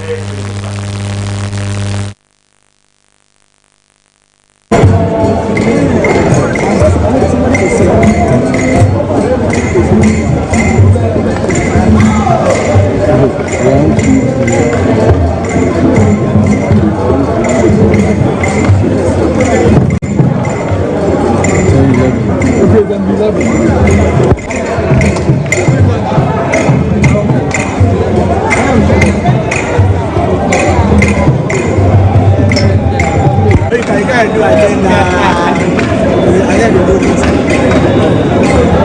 Savannah India, then the Canada is fast. And then finally the code, the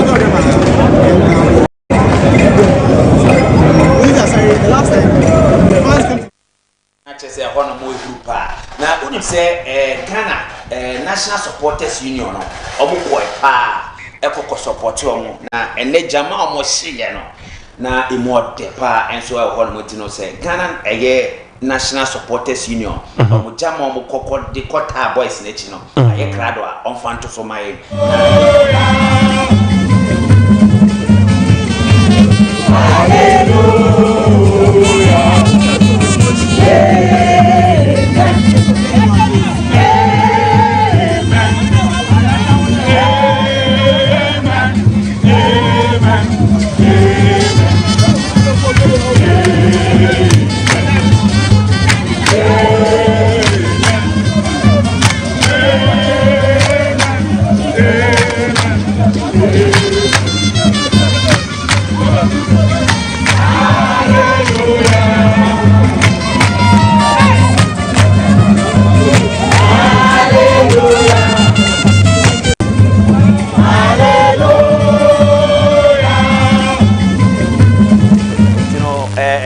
Maestro, Ghana Supporters Union no wow omoya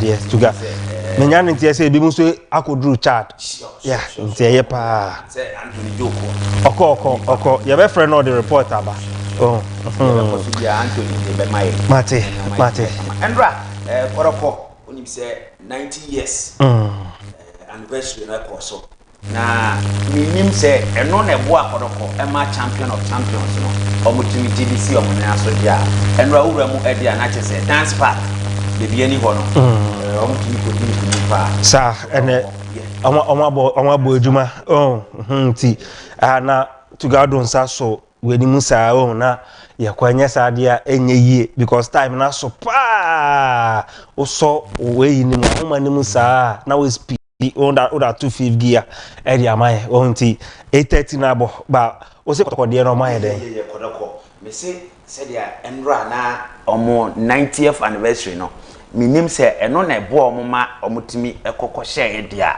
because game no before say cost no 24 din komo kakra e ka kire boys ne se omo di 90 years anniversary ti no e mom nkogu omo ho ani mu ase oh okay ampani ampa game no share so no omutimi din konimti ye bewuram ne yahwe game no kakra ene said ya ne highlight director say remu pa de be din you san say emre ne ko ne de aso awi na mom on de o ma yenhwe goals ni bi ani ade na o se da bi emfa sa pepe oh dituga emre ne ko nti yefa hye Wednesday ukwada ye transfer na eno so yera magana for ebusia ye ka wo se nyame aduma eda ya woda Ghana match no tuga sei ebekwa kopie mo Chad na afi commentary de mo da no o de amayen ti Facebook ubenya ne live or Faculty TV so ubenya ne live e no me pa cho messages ne do so pa muta wake ubawa me hu message no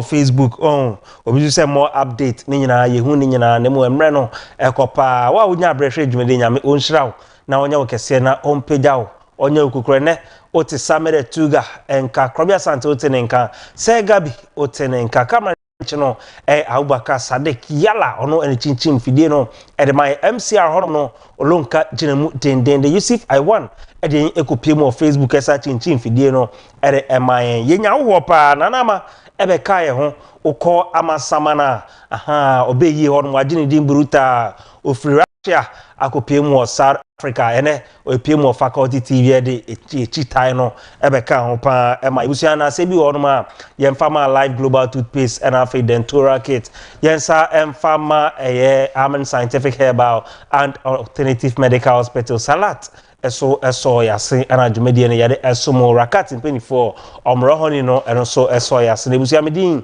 ede Maestro nyame adoma eda ukuada yebese hia si inconteremo